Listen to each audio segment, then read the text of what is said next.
It's the 260 Podcast, live from Spiece Fieldhouse every Thursday at 7 p.m., highlighting all Indiana sports, featuring guests from the 260 area code and beyond. Live on YouTube every Thursday at 7 p.m. Just search the 260, also available anywhere you find your podcasts. And remember, when searching, there are no zeros in the 260. It's the 260 Podcast, live from Spiece Fieldhouse every Thursday at 7 p.m.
From sudden impact. And I tell you what, Dave, it's fight week this week at the Coliseum with our dog, Jacob Kindig. Oh, yeah. And it's also going to be fight week with the kickboxing on May 20th at Spiece. So, Dave, 3 weeks. we are pumped up, aren't we, baby? 3 weeks. We are really excited for this weekend. Excited to have our two guests. Yes. It's fight, like you said, that's a great coin right there. Fight week, Yeah, fight baby. month.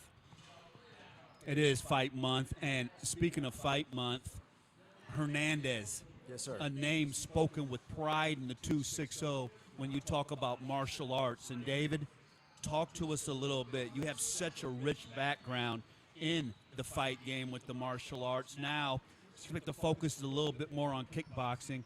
Kind of tell us a little bit about your background, David, and all the success you had as a fighter. So I started martial arts, and I mean, I was always an athlete as a little kid, did different sports, but started actual What martial was your arts. best sport? Soccer. Soccer? Footwork. I'm from Colombia. You better know how to play soccer from But Colombia. Soccer helped me with my leg strength for kicking. Oh, yeah. So it kind of went hand in hand, but I started as a martial artist when I was 15. Actually, I was 14 to 15, and I quit because I hated it. I just did not like it. And about a year later, one of my friends from high school said, hey, come to our school, and I was like, I don't like it. And he just kept on me and on me and on me, and I was like, fine, I'll go, So I went and instantly fell in love with it. It was just a different environment, different school, and all I had to do with the persona of the place, the instructor. So from there, it was just I didn't look back, you know. So became a black belt in Taekwondo, started doing some kickboxing, left for the military. Did my What year was this when you went into the military? 95. 95. August Wow. 16th of 95. We all know our enlisted date. So went in the And military. thank you for your service. Oh, Yes, thank you. absolutely, brother. Left the military after my tour, and then came back and started odd end jobs. Didn't know what I was doing, but I went back into martial arts full force. I still trained while I was in the military, but when I got back, I really got into training.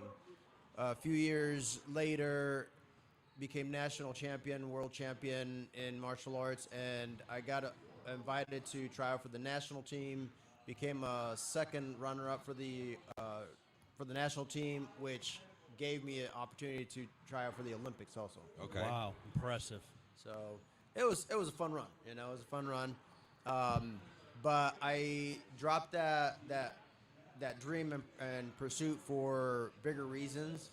And after that, started just teaching here and there, training with some people, buddies of mine that would come in and just train with me. And then ironically got laid off from a job. And at that point, I said, you know what? I'm going to do this full time. Wow. I'm gonna do this full time, and I just had like $300, $200 in my account. I was broke. I had a credit card, and just maxed it out, bought some equipment, and never looked back. And from there, training out of my house. in my Most garage. American dreams right there. That is the American dream. And talk about the discipline. Obviously, you had to have tremendous discipline to master the martial arts. Did that give you the confidence to roll the dice and to start the gym? It did. It really did give me. For a long time, other people, family members, talked me out of doing what I wanted to do. But most people's mentality is get a job, work 9 to 5, and then you make money and that's it. So at that point when And owning your own business, you do a lot more than 9 to 5. oh yeah. You quit your 40-hour week Yeah. job to work 80 hours. Yeah. Oh, yeah. And you're never off. And when you lay your head down at night, you're thinking about your business. How do I grow my business? And then when you wake up in the morning, Oh, you're yeah. thinking about your problems with your business. every single day, all the time. And it's a nonstop. Sometimes you wake up in the middle of the night and Oh, yeah. you're trying to figure things out, So just last night I woke up and I was working because we got this fight card that we got to finish up and make sure all the fighters are set up and everything like that. So it's always work. So now my family owns about 4 different businesses, and most of them are successful. Some of them are still up in the up and upcoming.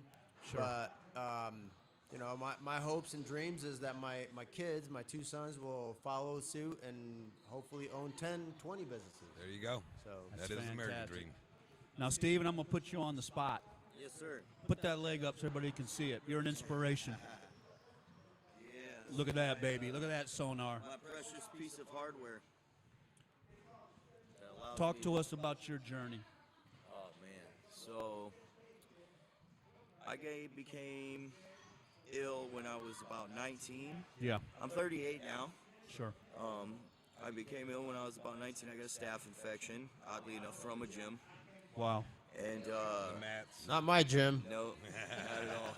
And they keep it clean. I know. I go there. But it caused for it to get into my blood, Yeah. and make its way up into my abdomen, and so they did a bunch of surgeries to try to get rid of it and save the leg, but it ended up leaving me with really bad lymphedema, and it was so bad that basically it looked like I just had one giant thigh all the way. I couldn't All the wear way down. pants Sure. or a shoe. So after fighting it for roughly 10 years and probably close to every year and a half to 2 years, I'd be in the hospital for a month to deal with it. Eventually, a doctor was like, we're gonna have to take it, and I didn't want to at first, but it was either that or not be able to watch my kids grow up. So You're strong, and the reason I wanted you to put your leg up is you're an inspiration. I appreciate it. And for you to go out there and fight with the mixed martial arts and your background, if I'm not mistaken, you're one of the few that fight with that situation. So I've tried to find more just for competition. I mean, up Yeah. until this point, any of the jiu-jitsu that I've done or boxing that I've done, I've never got to compete against other amputees. It's all normal people. Sure. So you're always fighting uphill, but it seems like you've already overcome so much, man. He's won 2 fights. You've won 2 fights. Wow. I mean, it's a complete inspiration. Against normal people. And Against yeah, people against with 2 normal arms, people. 2 I mean, legs. but talk about what the martial arts, man, and the relationship with David, and what that meant for you, The discipline. the discipline to overcome something that would. I tell you what, most people that would be it. They would never do sports again. Now you doing sports, brother. You're thriving. Well, it was a lot worse than that, and that's how I stumbled into David's gym, because I got in a lot of trouble and so addicted to the pain medicine that Of the course. doctors were giving me that I felt hopeless, and I literally was going through, you know, just all kinds of life issues, and I went into his gym one day and I said, look, man, I don't know what I'm gonna do. I want to kill myself. I feel hopeless. I don't even know if I could do anything. And he was like, well, let's see if I'll work with you. You know, I'm sure I could Wow. teach you. And Wow. God bless you, David. it was, God bless you, David, man. it was one thing after another getting me to try to do, and now it's kind of like a running joke. Let's see what kind of crazy shit we can get this guy to do. And, I got him to ride a bike. I love you it. know, Got him to ride a bike. but I wouldn't even think about that. It was like God's timing was right on time, because I literally broke down like the day before. It's like I don't know what I'm gonna do, but I need your help. I can't help myself. Like, So the day before you walked into the gym, you basically broke down and spoke to God and said, I don't know what I'm going to do. yeah. Wow, that's powerful, Dave. And something just clicked in my head and was like, you know, if I die tomorrow, this is all I'm gonna be remembered by. You know, this is what my kids are gonna remember. It's beautiful. You know, the people around me, and I didn't want to die like that. You know, I Was never- the martial arts, Steve? Was the martial arts and looking at David? Was that kind of what you had to hold on to for hope? Try to get out of this hole. Or were you just honest. looking for anything to hold on to? I just wanted to live, but not just live, like have some meaning, I guess. Yeah. You know, or leave my mark, so to speak. Sure. And when he said kickboxing and boxing, I was thinking, you know, amputee bodybuilders. You know what I mean? Like, what? That's easy. You Yeah. know? Yeah.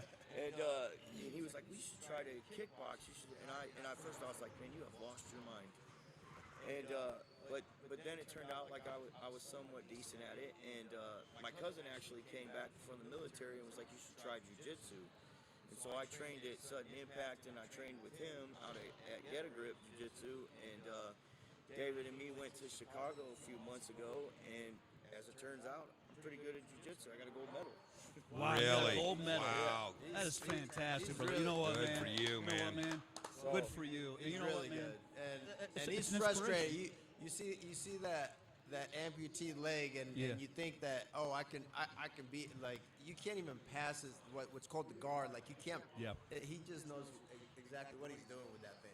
Now, David, the big event here at Spiece, you know, and Yes. we're excited. We're affiliated with Spiece at SpieceFitness.com.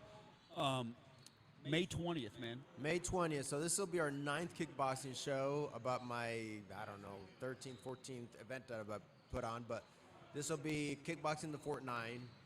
And started as fundraisers. We still do it as, so part of the proceeds are still fundraising. And this time we're going to be giving some of the money to the kids that travel and compete, and some of our fighters that don't have money. We basically try to find ways to help the kids as well. So we're doing another fundraiser next weekend on Friday, like it's a car wash / taco, because it's Cinco de Mayo. We have tacos out there and stuff like that, but we do. David, what you did with the handicap van, that was With a Erica, truly great yes. story. So that was actually my very first kickboxing show, and Erica Purdom was she is a quadriplegic. She has very, very limited movement with her arms and hands, and she was one of people that came to me, just like Steve, where she came in and she said that she had gone to almost every gym in town asking, can you train me? Can somebody train me? And every single gym, she said no. Everybody said no. And she just took a chance to ask me. I was actually at the gym when she came in to check it out. And she looks at me and she says, I know this is a far stretch. I want to see if you could train me somehow. I need to strengthen my core and my body. And I said, sure. She looks at me like, really? I was like, yeah, I mean, and she said, have you ever worked with somebody like me? I was like, no, but I'll figure it out. That's great. As you did here. Right. So a few months after that, her training her, I saw the wreck of the van that she and her kids were driving around on. And she had a aide that would drive them around. I mean, I wouldn't even get in that van myself. Wow. It was that bad. And I said, Erica, you need a new van. Like, you need something. This is not safe. And she's in a wheelchair in a van that has nothing to lock it in, nothing like that. So we put on a 5K run and then did some other stuff for her kickboxing show and basically just raised about $4,000. Somebody heard a story through the news because we were on the news. And ironically, the lady that heard the story, like her uncle or her dad or somebody had just passed away that had a van. They had just bought it, but he passed away. So it was a brand new. It was almost a brand new van, but it was Divine intervention. Right. It was a handicap van, so it had a ramp and everything. And she said, "How much money have you guys raised?" I have about a $20,000 van. I said, "Well, we only have about $4,000." And she was inspired by the story, and she's like, "Whatever you have, I will give you the van for that." I was like, "Really?" There you go. So it was a miracle of God that we had something, and that lady was willing to do that. And saw it. Right. And saw the and unfortunately the passing away of her family member that Sure. she had all this estate that she needed to get rid of. So because I don't think she lived here in Fort Wayne or something like that, but. So we're excited about the event here at Spiece on May 20th. I want both of you to answer this, and I'll start with you, Stephen. What makes a great kickboxer?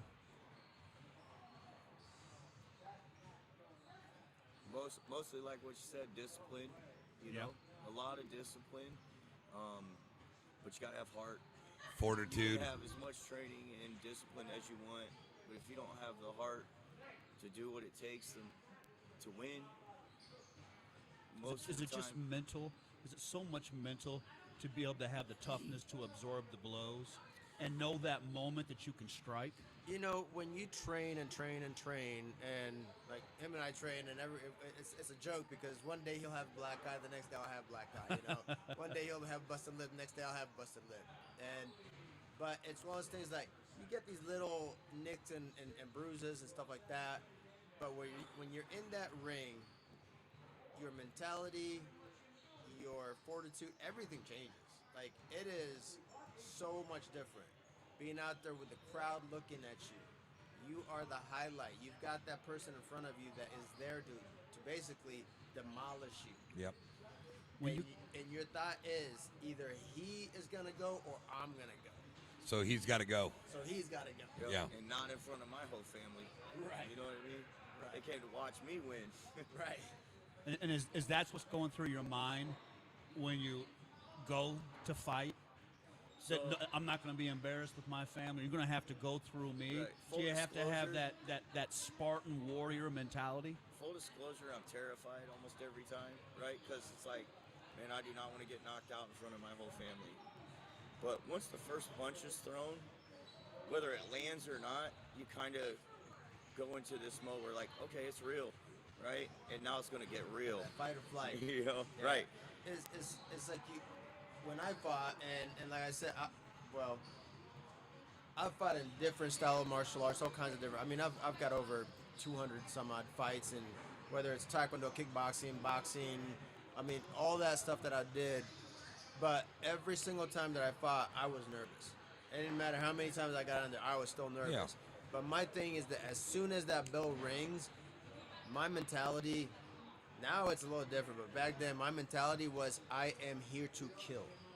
That's all it is. It's like a lion.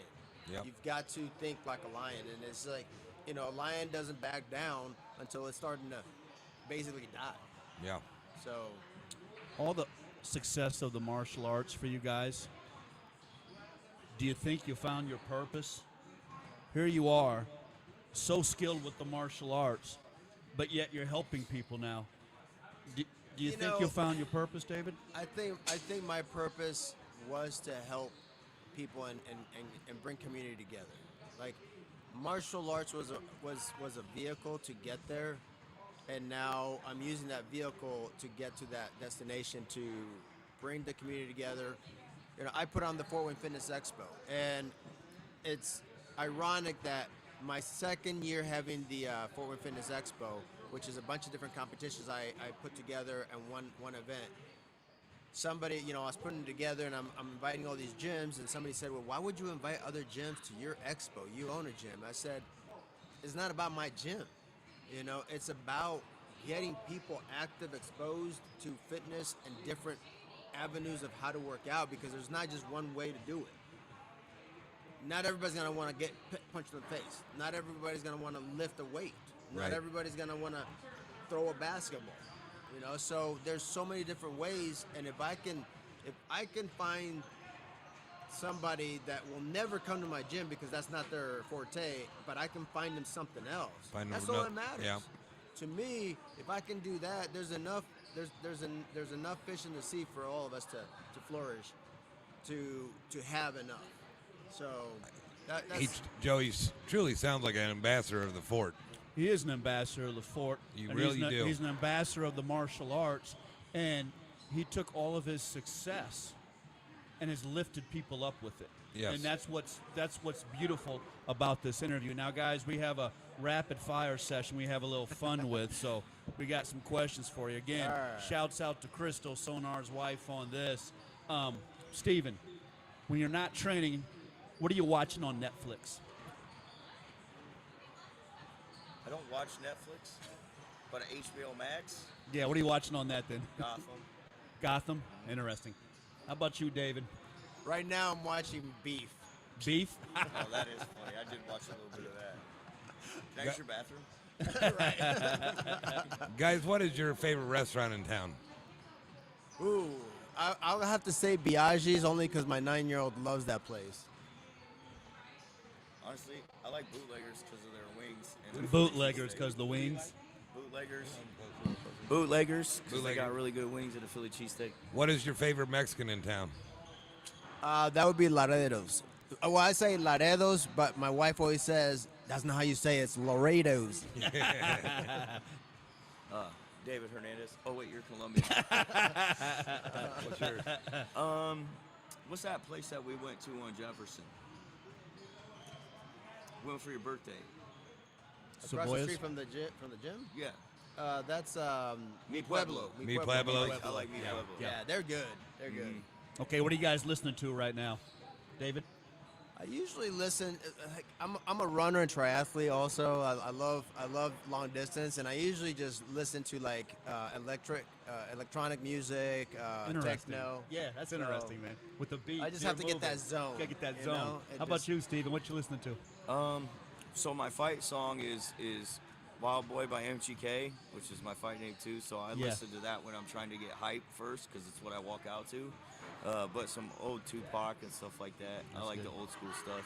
Okay, last question. Steven, could be any moment in sports in your whole life. What's that one moment you think of, man, when you lay your head down at night? Your greatest sports moment? My first boxing match, the first round knockout. Wow, that's fantastic, man. Watching the guy melt down the ring. How about you, David? I would say that my first kickboxing match was my greatest moment. So I was fighting.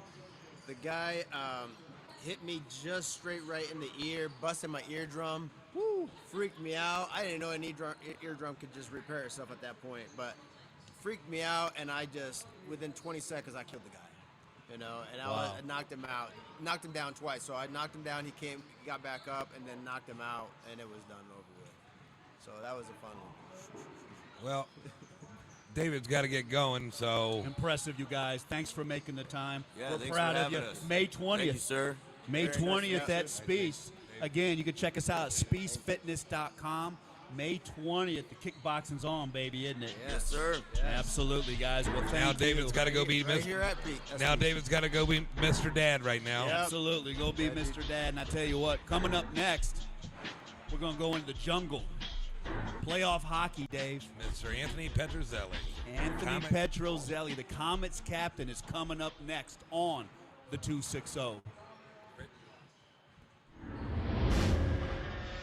It's the 260 Podcast, live from Spiece Fieldhouse every Thursday at 7 p.m., highlighting all Indiana sports, featuring guests from the 260 area code and beyond. Live on YouTube every Thursday at 7 p.m. Just search the 260, also available anywhere you find your podcasts. And remember, when searching, there are no zeros in the 260. It's the 260 Podcast, live from Spiece Fieldhouse every Thursday at 7 p.m.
And thank you, Sonar. How about that, Dave? And I tell you what, this is the Spiece Fieldhouse, but it's now the jungle, baby, Yep. because it's playoff hockey. Tomorrow night's Game 4, Comets and Cyclones, and we are excited to be joined by the Comets captain, Anthony Petrozelli. And Anthony, thanks for making time. Man, we love the playoff hockey. Talk a little bit about the series, man. We've totally enjoyed the physicality and the hockey so far. Yeah, well, I mean, it's been a lot of back and forth hockey, and you know, it's a very physical series. Big time. We got out to that early 3-0 lead in Game 1, and you know, Cincinnati, they're a good team. So I mean, you got to play all the way through to the I end know of the they've been whistle. good the whole season, but I mean, I'm watching on my phone. I'm like, tell my wife, I go, they're winning 3-0, man. We got this.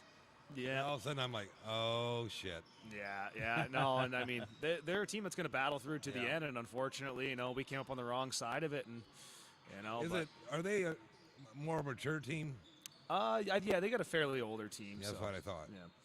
No, it's been a great series though, and so going down 2-0 in the series, but coming back home. And when you're in the jungle, I mean, it's a pretty good place to be. Yeah, it's a lot easier to play at home when you get those fans behind you. You know, they're always cheering and going nuts for you. So it was a big performance we put on the other night. Yeah, I hope that goes on Friday and Sunday night. Yeah, absolutely. Continue, go back to Cincinnati 3-2.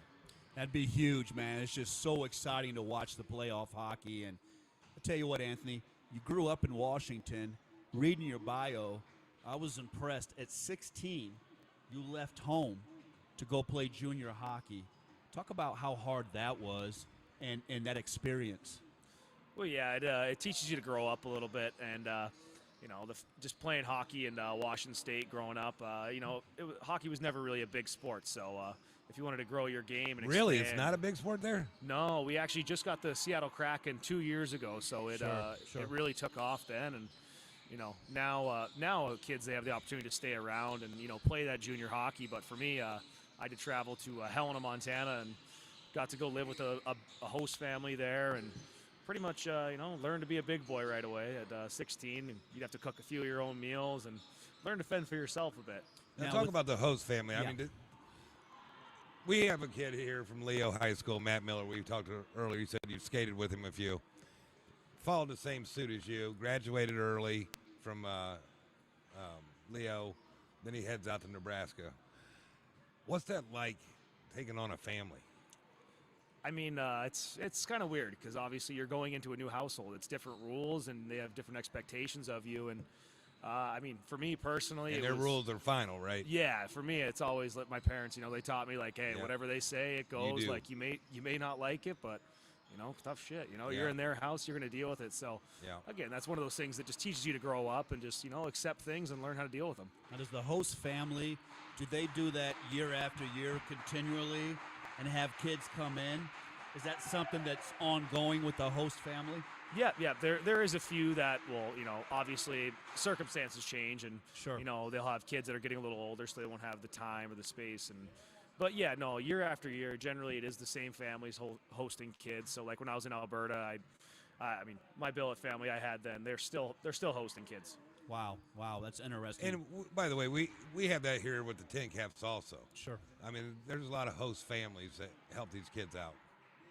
Now, you talked about, growing up in Washington. When did you get interested in hockey as a youth? And when was that moment where you thought, you know what, I'm pretty good at this. I got this hockey thing. Yeah, well, I mean, I kind of took off skating at about age 3. My dad put me on skates at a very young age. 3, Dave. Wow. Yeah. That's how they get to where they're at. Wow. Yeah. 3 years old, man. You don't start hockey when you're 7, 8 like they do here. Yeah. They're on skates early. Yeah, no. So I started skating about 3, had a stick in my hand about 3.5, 4, doing the whole learn to play. And, I just kind of started liking it. My dad always tells me I was actually terrible my first year playing hockey. I could barely stand up on my skates. And he was like, I don't know if I can continue to coach this. But after year 2 and then into year 3, I finally, something clicked. And, I seemed to start exceeding my age group and everything. So I think it was just more the fact starting early. But yeah, my dad was the one who got me into it. He's a Midwest guy. He was born in Chicago and grew up there. So that's why you like the Blackhawks. Yeah, yep. Through dad. Yeah, through my dad, just liking the Blackhawks. But now I'm a Seattle Kraken fan. So okay. So junior hockey, you excel. Here comes the colleges. Wow. You go to Vermont. Tell us a little bit about that, how you worked through your scholarship offers, and how you ended up at Vermont.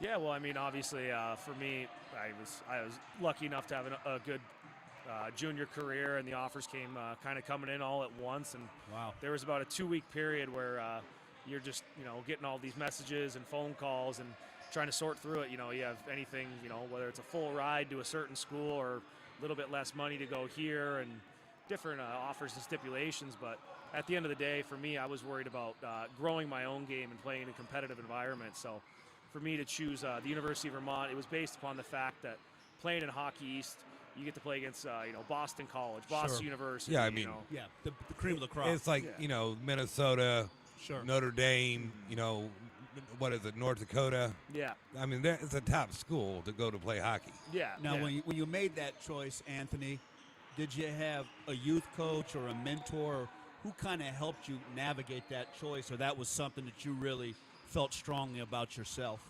Oh, I mean, it was a talk between my junior coach, my family, and myself, and so it wasn't. We didn't really have agents at that point in our time and our life, and so worked through that, and took the pros, the cons, and ultimately ended up on the University of Vermont. Thought it was going to be the best offer and the best opportunity for me to grow. So being at 5'9", I take it you're pretty fast. Yeah, I could. I could get around the ice. I still like to think I can. No fighting for you. There's usually about one a year. One a year. I try to stay away from it as much as possible. You got bigger guys to take care of it, but obviously there's a few points where you just have to do it. Yeah. At Vermont, what were some of the great moments? Some of the big games you played in, and what were some of those great moments for you in college? Well, one of the really cool moments for me, looking back on it, was playing against Boston University at our home arena. It's called the Spiece Fieldhouse. It's one of the most historic arenas in college hockey. Big wooden building. It's sold out every night. And getting to play against Boston College when Jack Eichel was there. He was obviously a highly touted prospect. It was him and McDavid coming up, and just getting to play in that environment. Chasing him around and trying to give him what I thought of him. And so I mean, he ultimately he won that battle, but no, it was. It's cool moments like that, and then also a few times, like for my freshman year, we got to go play at the Boston Garden for the Hockey East Championships, and so I mean, there's about 13,000 people in that building, just making an electric atmosphere, playing that college hockey. It's an awesome environment. It's an electric atmosphere at Spiece tonight. I'll tell you what, man, it's draft night. They're all fired up. We got the first live stream of the draft coming up. But Anthony, what was it like, man, when you signed that contract to play professional hockey, man? What was that moment like for you? It was a little bit scary because our hockey season had ended at about, I think it was end of February at University of Vermont, and I was sitting around just waiting for something to come through, and it was, a week goes by, nothing. 2 weeks goes by, nothing. 3 weeks goes by, maybe we'll need you.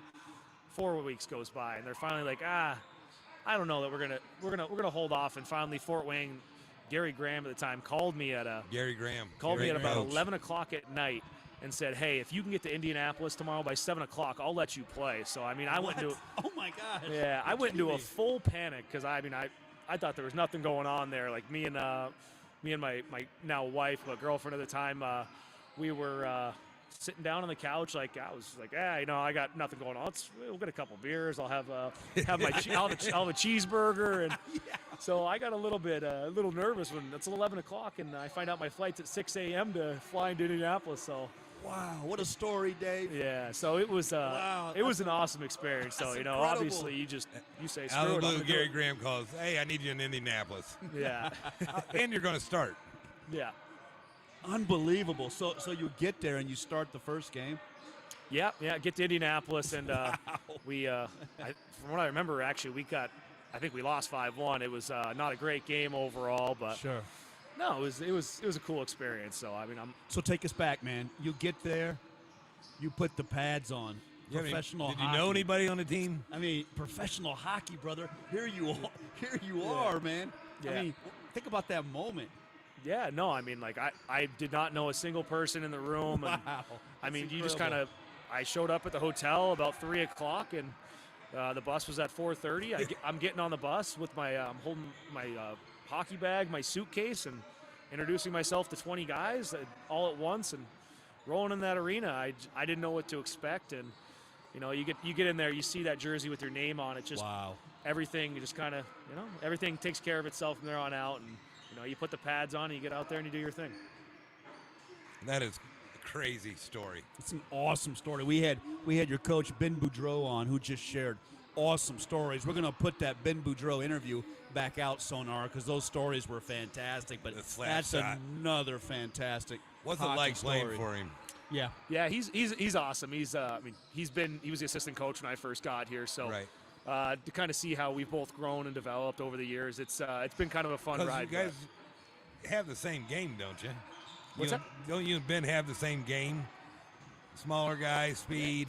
I mean, I think he's he might have a little bit better stick handling than I do. If you ever catch him out at Thursday night men's league, you can see him doing all the flashy stuff. But by the way, he was in a rush to get to that game, his own personal game. Hey, I got to go. I know he was. He was excited for that, man. But you've got the reputation as an Iron Man here playing for the Comets. Talk to us a little bit about that, Dave. You can kind of talk about the streak that he has. By the way, I take it Anthony isn't too much of a baseball guy. I brought up to Luke. I go, "You're Mr. Lou Gehrig." He goes, "What's that?" I go, "You're Iron Man." That's the Iron Man. Yeah, no, I mean, playing that many games straight, and for you, matches straight. Talk a little bit about that and the toughness you have to have, but also the ability to work through injuries. Yeah, well, I mean, I think ultimately at the end of the day, as a professional athlete, a hockey player, and just the way I was, raised, it's I don't play hockey to want to sit in the stands. Yeah. I played hockey to play hockey games, so the fact that I've been able to play so many in a row, it's been kind of an honor a little bit. The coaches believing in me, the staff. And that's why he's the captain. Yeah. Yeah, and so, but obviously there is a few times where you're getting a little bit banged up, and I was told a year ago, was it? I can't tell you exactly, but a year and a half ago, well, it might have been during the pandemic, you got hurt pretty bad. And my buddy was telling me, he goes, "Oh, I don't think he wasn't going to be out there the next day." And he goes, there he was. Yeah. I mean, the injuries are a part of the game. It happens. It's a fast-moving sport. It's a hard-hitting game. And there's been a few times where it's a lot of aches and pains, but at this point in our careers, you just got to be able to manage that. And obviously, it hurts a little bit skating up the ice sometimes, but that's all right. I work around it and just keep pushing through. So, I mean, when I was raised, I always remember, my mom and dad every time, there's no crying in hockey. So, get back up and you better get moving. What did it mean to you to be chosen as the captain for the Comets? Such a fantastic franchise, so much heritage here for all of us in the 260. What did it mean to you, Anthony, to be picked as the captain? Yeah, it was an honor. I mean, knowing that there's over 70-plus years of history here in Fort Wayne, and it's just it was an unbelievable feeling. And the fact that they were able to choose me and believed in me to help try and lead this team, and it was a huge honor. So, I mean, if I can continue to do that role and be that leader for the young kids growing up and try and show them the way of Comet hockey, it's very special to me. Well, what is it like coming out of the tunnel? Especially on a big night, let's say 9,000's there, and the place is rocking. What is it like? Well, I mean, at this point, it just feels like home for me. But you walk out that door and onto the ice, and there's a few nights they get like the orange glow sticks going, the horns going, and it's a really special place to be. You don't get this in a lot of places in minor pro sports. So to be able to do this every night, and it's a huge honor. And I mean, you'll get the chills every night. Every time it's opening night, the building's packed. It's just the hairs will stand up on your arm, and but it's they're on your side, so it's exciting. What's it like with the two old ladies, Fitzy and Skylar? Oh, God. Well, I mean, they're usually complaining about something to each other. Or actually, I mean, usually they're complaining about each other, I should say. Mitch Meinholz told me, he goes, "Man, we should just do a show on them." He goes, "Because they just bitch at each other left and right." Yeah. He goes, "But it's like nothing. They're friends." Yeah. No, it's just like two brothers going at it. I mean, they love each other to the end of the earth. But, yeah, it's always, yeah, what are you doing? Well, what are you doing? I'm drinking coffee. Leave me alone, kind of thing, But they are their job that they do for you guys. I mean, they do a lot for you guys. Yeah, I mean, people don't realize the amount of work that the equipment guys do. I mean, oh yeah, they're there 3 hours before us on game days. Practices. After. Yeah, practices. They're the first ones in there, last ones out. And we get in late on trips like we're going to Wheeling. We'll get in there at 3 a.m. in the morning, unpack the bags. They're up at 7 a.m. back at the rink, making sure everything's taken care of. Skates are sharp and laundry's washed. Getting your food for you on the bus. Yeah, I mean, it's just they do so much, and a lot of it goes unnoticed to a lot of people. But yeah, they mean a lot to us. Who's the toughest guy you've skated and competed against in professional hockey? The toughest guy. I mean, overall, I would say the toughest guy is probably Daniel Maggio on our team right now. I mean, I've seen a few videos of him and the things that he can do, and sure. He's kind of a scary guy, but really he's a softy off the ice. So it's, What about Mr. Left Hook, your goalie? That was incredible, bro. yeah. Dropped him one punch. We were like, one look punch. at that jab, man. I'm we were showing like, Joe, I'm like, check this out. Woo! Boom. yeah. Yeah, no, he's never fought or thrown a punch at a person before that. You're kidding me? No Yeah, way. yeah. No, he had like Yeah. He had it down pat, He had man. a classic jab, man. We were like, you're kidding me. He's never thrown a punch before? No, I think he's watched Rocky 3 once, but other than that, no, that's about it. That was so fluid, man. Yeah. He looked like, we were like, I told Dave, I said, man, I bet he boxed a little bit when he was young, man. That's incredible, man. That was. And then that was, the week later, he gets the first comment goal Yeah. from a goalie. Wow. Yeah, Wow. he's having a lot of fun playing hockey, so, I mean, good Yeah. for him. Now, when you look across the ice, tomorrow night against the Cyclones, looking at their roster, you can give them a little bit of respect, but is there something that concerns you with their team that when you look at them or something you guys really have to watch for and game plan for? No, not really. I mean, we always talk about playing our own game, and Sure. it's been a long stretch during the regular season that we struggled, but everything's starting to come around now, and the fact that we're dialing it in defensively. I mean, we've had no problem scoring goals. We've been one of the top offensive Yes. teams all year. So Sure. the fact that we've been able to just dial in our details defensively, it's made such a huge difference. And being able The to shut old down a wooden team. adage, we need to worry about our own game. Yeah, Play our game. yeah, yeah. exactly. Anthony, let's talk about your camp. Yeah, so I have a Comets hockey camp going on here. It's going to be June 26th, I believe, here in Fort Wayne. And so we're going to have players, myself, a few current guys, and maybe a couple former come in, help run the camp, try and make it as special as possible for all the kids. We're going to do Well, we got a lot of guys here you can get on. Ian Boyce, Fletch, all these guys. Yeah, hopefully, get a few of those guys in to come and talk to the kids. I'll let them stay off the ice. I don't want them to have to go out there, work too hard. But yeah, no, it's going to be. Even if they just come talk. Yeah, just getting the kids to understand. Hasn't it been like 10 years since we've had a Comet camp? Yeah, something Wow. 10, 12 years, and so being able That's to. great for the community. Yeah. It is great. Now, what's the age level on that, Anthony? I think it goes up to about 16. I think we're going to be is like the ideal age. There's, it's pretty open to anyone, any skill level. We'll have multiple ice sessions for different skills and different ages. So the kids will be able to get the best experience and actually learn something out of it while also being able to interact and feel like Sure. they're a part of the Comets.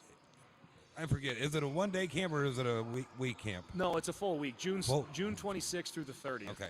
So it's a full week, and they'll get a Good. whole little game day experience on Friday. Kind of feel like it is for us on a game day. And this is how this interview came about. He called in for custom apparel to do his shirts. Sure. And I'm like, well, I'm talking to the captain here. I need you on the show. Yeah. Yeah. So it works out for everyone. Well, that's great that you can give back, and these kids can look up to you because what a journey with the hockey, man. You ever take a moment and step back and think of the journey to start skating at 3, to And go you're still doing it. and to go play the junior hockey, to go away at 16, to go play at Vermont. You're still playing for the Comets. You ever get a moment to kind of step back and think about your journey? Yeah. I mean, I like to try and at least a couple times a year, just take a quick moment, whether it's on the bench before a game or even after, just sit there and you just look around and just see, hey, like I'm getting to play pro hockey in front of 9,000, 10,000 people a night, and I mean, the greatest city of the there is, Fort Wayne. Yeah, so I mean, it's And that's what it sounds like. The Comets are trying to make you like an old time Comet, that you're going to be here for good. Yeah, do you think you'll settle in because, the Comets really want to get behind you with these camps and stuff, and like Dave says, they kind of want you to really have a presence in the community. Yeah, I mean they've put a lot of trust and faith in me being here for 6 years now. So, I mean, I've been happy with my time here, and Dave, Michael, Sproat, they always make sure I'm taken care of, and I reciprocate by trying to do what I can on the ice, then also being a good presence in the community, and just working with kids and just anything in general to help grow the game and grow the Comet hockey. And to stay here after kind of hockey. Yeah. I mean, I do have the house here now, so I mean. So you have a house of yourself. Yep. Yeah. So Benton, you're just like Benton. There you go. You bought a house. Yeah, bought a house, committed to the Fort Wayne lifestyle. That's so. what we want to That's hear. what we like to hear, the 260, baby. Well, we're going to do a little bit of rapid fire with you now. We have a little segment where we like to kind of personalize our guests. So, obviously, the busy schedule, playoff hockey. When you've got your downtime, what are you watching on Netflix right now? Oh, Netflix. Nothing on Netflix. Oh, man. I don't even really watch that many TV shows. Let's say Mandalorian on Disney Plus. There we go. There we go. How about that? So in your time here, what has become your favorite place to eat? Because we have a lot, but everybody has their standard they go Yeah, to. I mean, we got a couple of go-to places, like the factory. The wife really likes for the prime rib, but Best prime rib That's, there is. it's delicious. yeah, but my personal favorite's been Club Soda. That's where Brummy's at tonight. Yeah. Club soda, yeah. It's a great choice. Yeah. When you're working out or getting ready for a big match, what are you listening to? No music. No music. You don't listen. No music. No, there's no music when you're getting up and down the ice, right? That's thinker. Yeah. Thinker. Wow. Never had that answer before. No. You know, your Interesting. years of playing hockey all the way up. What's your greatest sports moment? Greatest sports moment. Playing? Anything. Well, I mean, I think probably winning that Kelly Cup here on home ice. It's, Yeah. everyone always talked about how, guys that have been here that have won, they say how special it is to win in Fort Wayne. And once you win in Fort Wayne, you're a god here. Yeah, so, I mean, just being able to win back in 2021 and hold the cup and skate around the ice, I was probably the fourth guy to get the cup and skate around, and Wow. that building's still going nuts. All 10, 11,000 people going Can crazy. you feel it?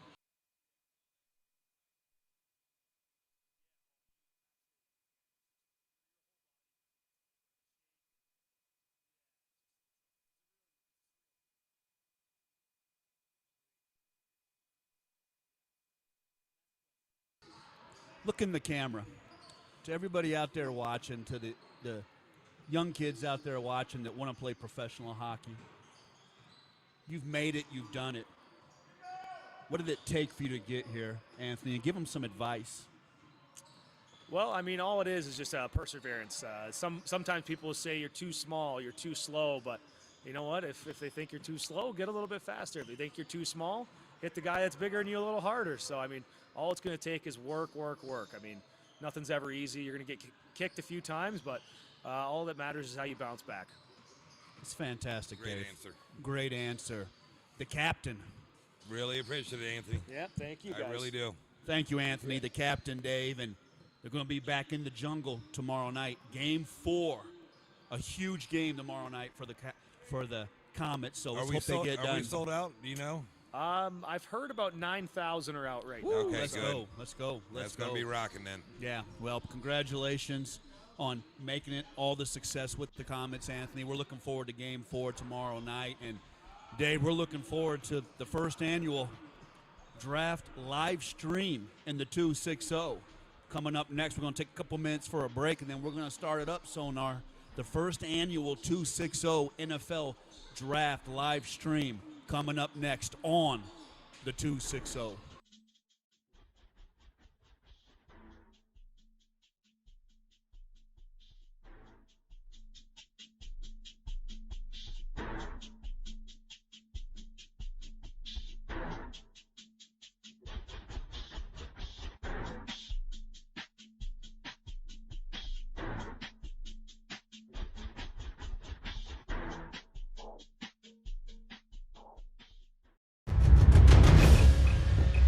It's the 260 Podcast, live from Spiece Fieldhouse every Thursday at 7 p.m., highlighting all Indiana sports, featuring guests from the 260 area code and beyond.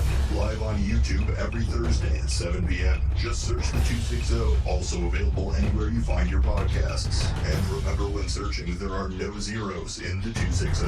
It's the 260 Podcast, live from Spiece Fieldhouse every Thursday at 7 p.m.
Is the 260 and Dave Rickert. Yes, this is the first annual NFL live stream Very draft exciting. coverage. Exciting.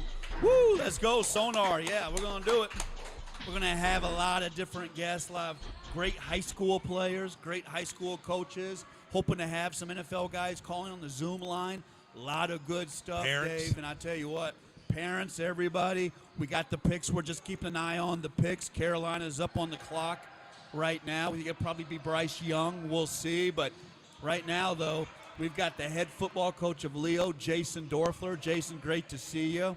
And we've got the one and only. I tell you what, lots of offers coming in for Brock Schott, man. We are so excited to have you guys on. And Jason, talk a little bit about the excitement, man, of the program. You know, you had your first year there, so much success. It's got to be fun to coach guys like Brock Schott. Yeah, absolutely. You know, we had a decent year. You know, we started slow a little bit last year and really playing some good football towards the end of the season. But Yeah. We had a really good off season, or so far. You know, and our kids are very, very committed. They put in a lot of time. You know, not obviously during the season, but also, you know, in the off season. They you know, it's very, very just a great thing to see as a coach, because Yes. a lot of our players get leaps and bounds better in the off season. You know, we're a better team now going into the season than we were at the end of last season, and you know, we haven't had any practices. They do all the work, so Yeah. it's a great thing. I'm going to put you on the spot real quick. You were a great high school quarterback. Who should be the first pick of the draft with the quarterbacks here, man? You've got Bryce Young, obviously from Alabama, C.J. Stroud, who I like from Ohio State. I mean, you got Will Levis all of a sudden shooting up the draft board. Hendon Hooker. You got Anthony Richardson from Florida. Okay, Jason, putting you on the spot. What quarterback would you take with the first pick? It's a great question. You know, I'm not up to date as I should be, but You're not up to date. You're an encyclopedia. Yeah. Tell I him, was Dave. gonna say. He's an encyclopedia. He's sugarcoating. I got the history. I don't have the present day. But to answer your Come question, fall, he will. I think I would go with Bryce Young. Yeah. He seems to be, 5'10", 208. Seems to really kind of have that Drew Brees feel, that look. But, yeah, it'll be interesting to see who they go with. And it's always an exciting night. And, Brock, it's exciting because, as Dave says, Joe's number 26, isn't he, Dave? Yes, he's, in a week, from last week he was in 42, 43. Yeah. And then all of a sudden he's up to 28. Yeah, we're hoping first round. He'll be the 26th player, though, And- drafted from the 260. Brock, and that's why we wanted to have some of the youth here to show the progression of the 260. I mean, we've had a lot of, Joe will be the number 26 player taken from Fort Wayne. And, things got aligned for you, but you obviously worked very hard. So talk about that. I mean, I was just trying to get better every day. I mean, football is just my main thing I'm going to focus on, is try to get better every day, help the team best I can. I saw you play the East Noble game. You were dominant that night, man. We thought that was really your coming out party. Hard work. Got a great coach. You come from a great family. Man, how much did it mean to get that Wisconsin offer? It felt like that was the first big offer for you, and all of a sudden, Purdue, as Dave says, Miami. Michigan State. The U, baby. You got an offer from the Tight end U. Tight end Yes, U. 260. How much did that mean, that offer from Wisconsin? And what's interesting, what Dave always says, whoever offers you first a lot of times makes that relationship That's how Joe Tippmann was. His first offer was from Wisconsin. So what did that mean to you to kind of have that breakthrough and get that first offer? I mean, it meant a lot. It was really exciting and opportunity, obviously, to play somewhere as big as Wisconsin. But, I mean, they're doing a great job recruiting. I really liked it there so far, so I'll definitely consider them. Just come down to make a decision. What's your summer look like? I mean, obviously you're a big-time prospect. What's the summer like for you now, getting ready, hitting the camp circuit, and getting ready for the season? I don't know how many camps I'm going to go to yet. I've got a few picked out. Sure. But I haven't decided which ones I'm going to go to all the way yet, because there's a lot I've been invited to, and I just haven't had time to make a decision on all that yet. What's it mean to have such a great family behind you? I mean, you know, you've got a great mom and dad. You know, your sister's a tremendous athlete. What's it like to have that Good family bloodline behind you? I mean, it's great. I mean, they're very supportive. They're caring, so it's just great to have somebody who's looking after you and caring about you. I got to ask, any early favorites for college? Anybody you like? You know, you know the Southside kid that has to ask, put you on the spot. Anybody you really liking now, or you're just obviously, or are you waiting for anybody, or what are you thinking? I don't really have a favorite right now. I mean, I've You got liked plenty all of time. Yeah, I got a lot of time, but I've liked all of them so far. I'm going to just keep trying to build better relationships with all the coaches that I've talked to so far, and when it comes down to time to make a decision, I'll know where the best place is. Yeah, well, I tell you what, congratulations. We're excited. Keep working hard. You're only a junior. Sophomore. And Sophomore. Well, you're going to be a junior. Gonna be I'm a thinking, junior. I'm sorry. Yeah. You're only a sophomore. My mind has you projected next fall as a junior. Yeah, but Joe's you're already right. moved on to football. I've already moved on to He football. Jason. bypassed baseball season. That's right. Jason's going to slap me, but keep working hard. We're proud of you. And Jason, one more question for you. Talk for a moment about the greatness of your uncle. You know, your uncle was a legend. I can think of Tim Martone, you know, all the outpouring, the beautiful things Tim Martone said about your uncle. But your Uncle Buzz was such a legend. As we wrap up with you here, talk for a moment about Buzz. Yeah, great man. Lived a Very. very great life. You know, he is probably best known as a football coach, but you know, he was a teacher and head football coach at Central High School before, you know, moving on to Northrop, and you know, it impacted a lot of guys. It was very cool at that funeral. A lot of the Central guys were there, and a lot of the old Northrop guys. So, you know, he impacted a lot of people. So, I mean, he got to see Buzz on outside of school, but when you're walking the halls at Northrop, Buzz was always in the corner, and I mean, everybody wanted to shoot the shit with him. I mean, he was that He had a great. presence, didn't he? I was always told that he had. He was Northrop. Yeah, he had such a presence about him. Yeah. Yeah, I mean, him and Stavretti, but really Buzz was Northrop High School. He'd always be right there in the corner, typing room. yeah, he was a typing teacher. That's what blows my mind, you know. Buzz. So was Dean. Yeah, I know. The typing teacher. Dean Could you was- imagine, Buzz? Get your hands on the home keys. Could you imagine, Dave? Dean was a stickler on typing. Yeah. Well, that's great memories, man. I tell you what, we're proud of you, Brock. Thank you. Keep working hard, man. I can't wait to see where you end up. And, man, Jason, you got some dogs coming back this fall, man. We're excited for you, too. I mean, you did so much good at Northrop, and I'm just excited to see you get your proper due at Leo, brother. I appreciate that.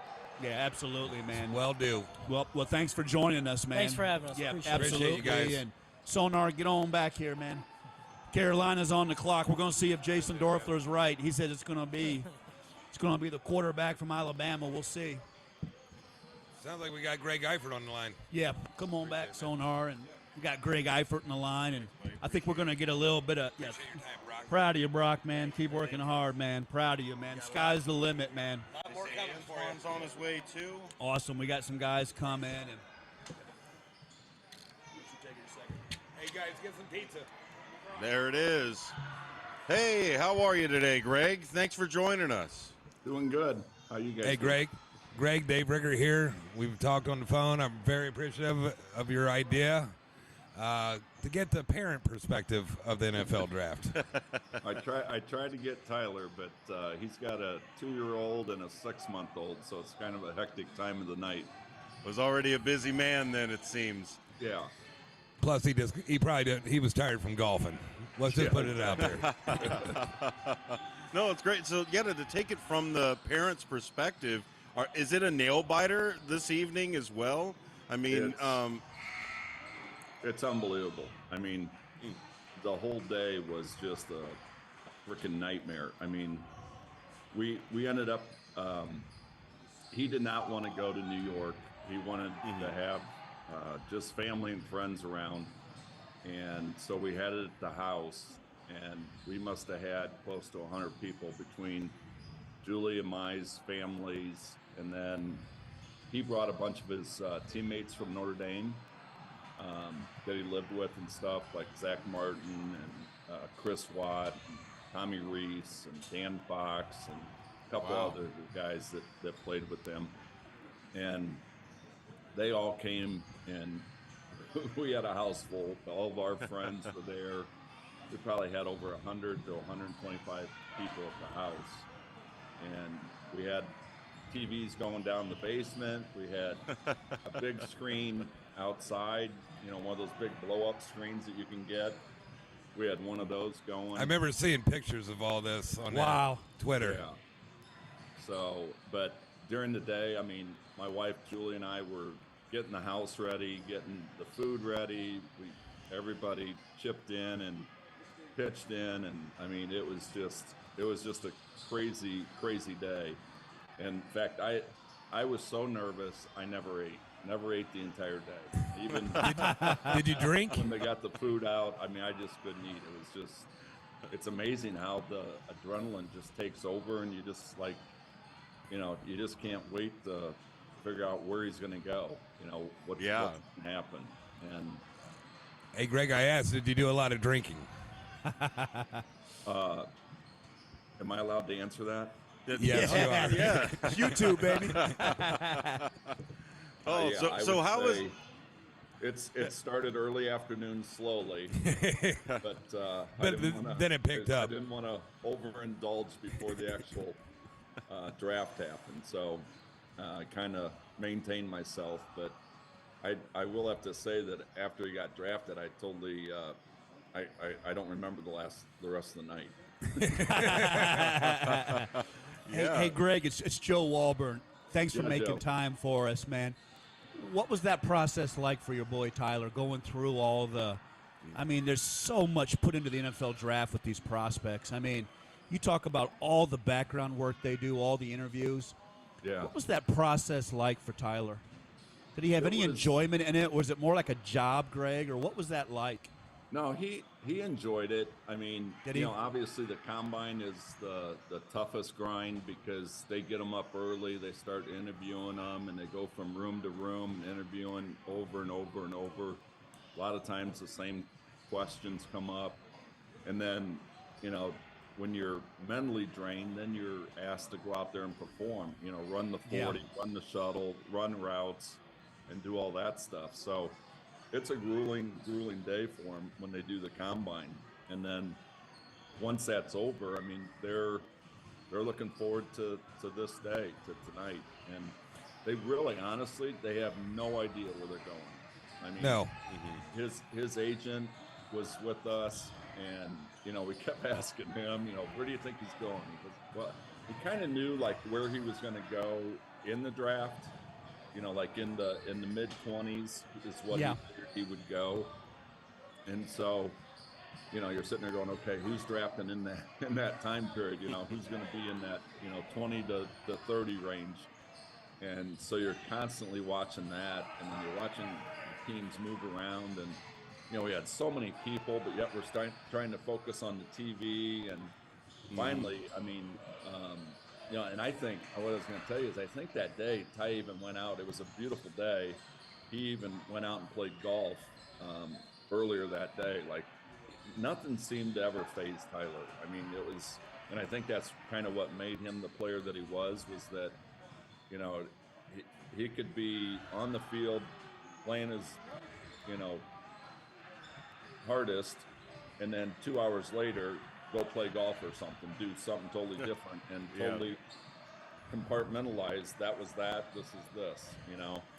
And I think that's a lot of what made him as good as he was in the sport that he was. But And I Greg, always that's like what to share the story that I share about Ty. That you sit there and say, how does a kid like that?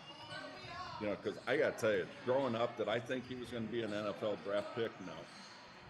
He wasn't. But Greg, but Greg, can I jump in? Did you have a moment though? I mean, you're right. Tyler just blew it off the charts. But did you have a moment as a parent, or were you ever sitting in the stands or at an athletic event where it crossed your mind? CYO league. Wow, Yeah. Tyler's special. And real quickly, guys, indeed, Bryce Young is the first pick First of the pick. NFL Young, there draft. you So, go. yep, There he Jason is. Dorfler called that. There it is. Yep. Congrats to Bryce Young. But Greg, was Yeah, there did you see a moment in did you see a CYO? moment? Yeah, a moment that just flickered. And I never, no, honestly, I didn't. But I remember Is his it- coach, Steve Fieldhouse, came up to me one time and he goes, "This kid is special." Because I wasn't helping coach. I didn't know anything about football, to be honest with you. I played a little bit up through CYO, but I never played in high school. And I mean, I love the game, but no, Sure. it was Steve Fieldhouse that came up to me one time after a practice, and he said, "This kid's gonna do something special." And then that kind of leads into my story, because what really made me realize he was going to be special was he was playing AAU basketball. He absolutely loved basketball. He was playing on Rosie. You've had Rosie on, right? Yes. Ron? Yes. Yes. He was playing on Rosie's AAU team, and Rosie absolutely loved Tyler. And he kept telling me, this kid's gonna, play D1 in basketball. And I was like, oh, cool. That's right up my alley. I like that. Have him at Purdue with you. He The was getting ready stadiums to are go definitely into more his junior- comfortable. Yeah, he was going into his junior year, and he came to me and said, "Dad, I just want to focus on football." And I was like, "Wow, okay." So, I was like, "Hey, I support you 100%." I said that you got to put the work in, and he goes, "I will." And that's right when Mike Lito started going with AWP. Yes. And he was working out down at the old Taylor University down there. Yep. And he would get up at 4:30 in the morning, go down there and work out for an hour and a half, and then head over to Dwyer to school. And he would go, Johnny Goodman was the other player that went with him. Johnny was tough, boy. Woo. Yeah. So they would go down there and work out at 4:30 in the morning. I said, Wow. I'm more than happy, to pay for it. But I said, I'm not getting you up. I said, if you get your butt up and go at 4:30 in the morning, great. If you don't, then we'll put an end to it. And I, honest to God, never once had to go wake that kid up. Wow. That's good. That's when I knew. I was like, this That's kid is- dedication. He's got that it factor, He wants Yep. he wants something. He's going to go get it. So There you go. Hey, Greg, we was talking earlier about Big Joe, who you know well. yes, After last week's show, I texted him, I put a tweet out, and I was like, I hope from here on out the rest of the week goes smooth for you and you can just relax. So you was talking about Tyler going out and playing golf. yeah. Have you, here we are from last week to this week. Big Joe is now up to 28th, possibly going to Cincinnati. Yeah. Have you been in contact with the Tippmans at all? I sent him a text earlier today, just wishing him the best, and told him to just, embrace the day, enjoy the day, and take it all in, because it's a day that they will never forget. Do you have any advice on which phone to use? Do they just give you a form to fill out and say these are the 3 phones in case you don't get this one, make sure you call that one? Or do you guys just have a house phone and you're like, nobody get on it, nobody do anything, don't call? Well, they had, obviously they had his agent's phone number and then Tyler's phone number. And so what happened as the night progressed, and as we were getting down into like the 18, 19, 20 picks, Ty's agent came up to Julie and I and says, hey, I really think we were all down in the basement. It was loud. It was crazy. And he said, I really think we should just like move into a quiet room where we can kind of follow this and not be distracted with all the noise and stuff. And so we took him upstairs, and we actually went in our bedroom, and we had a TV in there. And then it was like nail biting time. It's like, okay, what's going to happen? And so what was crazy was the Chicago Bears were on the clock, and his phone rings. And we're like, oh my God, he's going to be a Bear, which, we just wanted We wish. We didn't care where he went. We just wanted him to be close to home. Close. Yeah. So we thought, hell, he's going to be a Chicago Bear.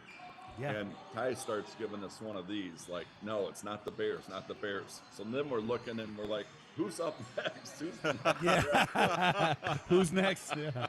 So it turns out it was the Bengals that was the next draft pick, and they were on the phone talking to him, and coach got on the phone with them, and then their player personnel guy, or I don't know what he's referred to as, but they worked out, hey, we want you down here first thing in the morning. We're arranging the flights. We'll have, tickets for you.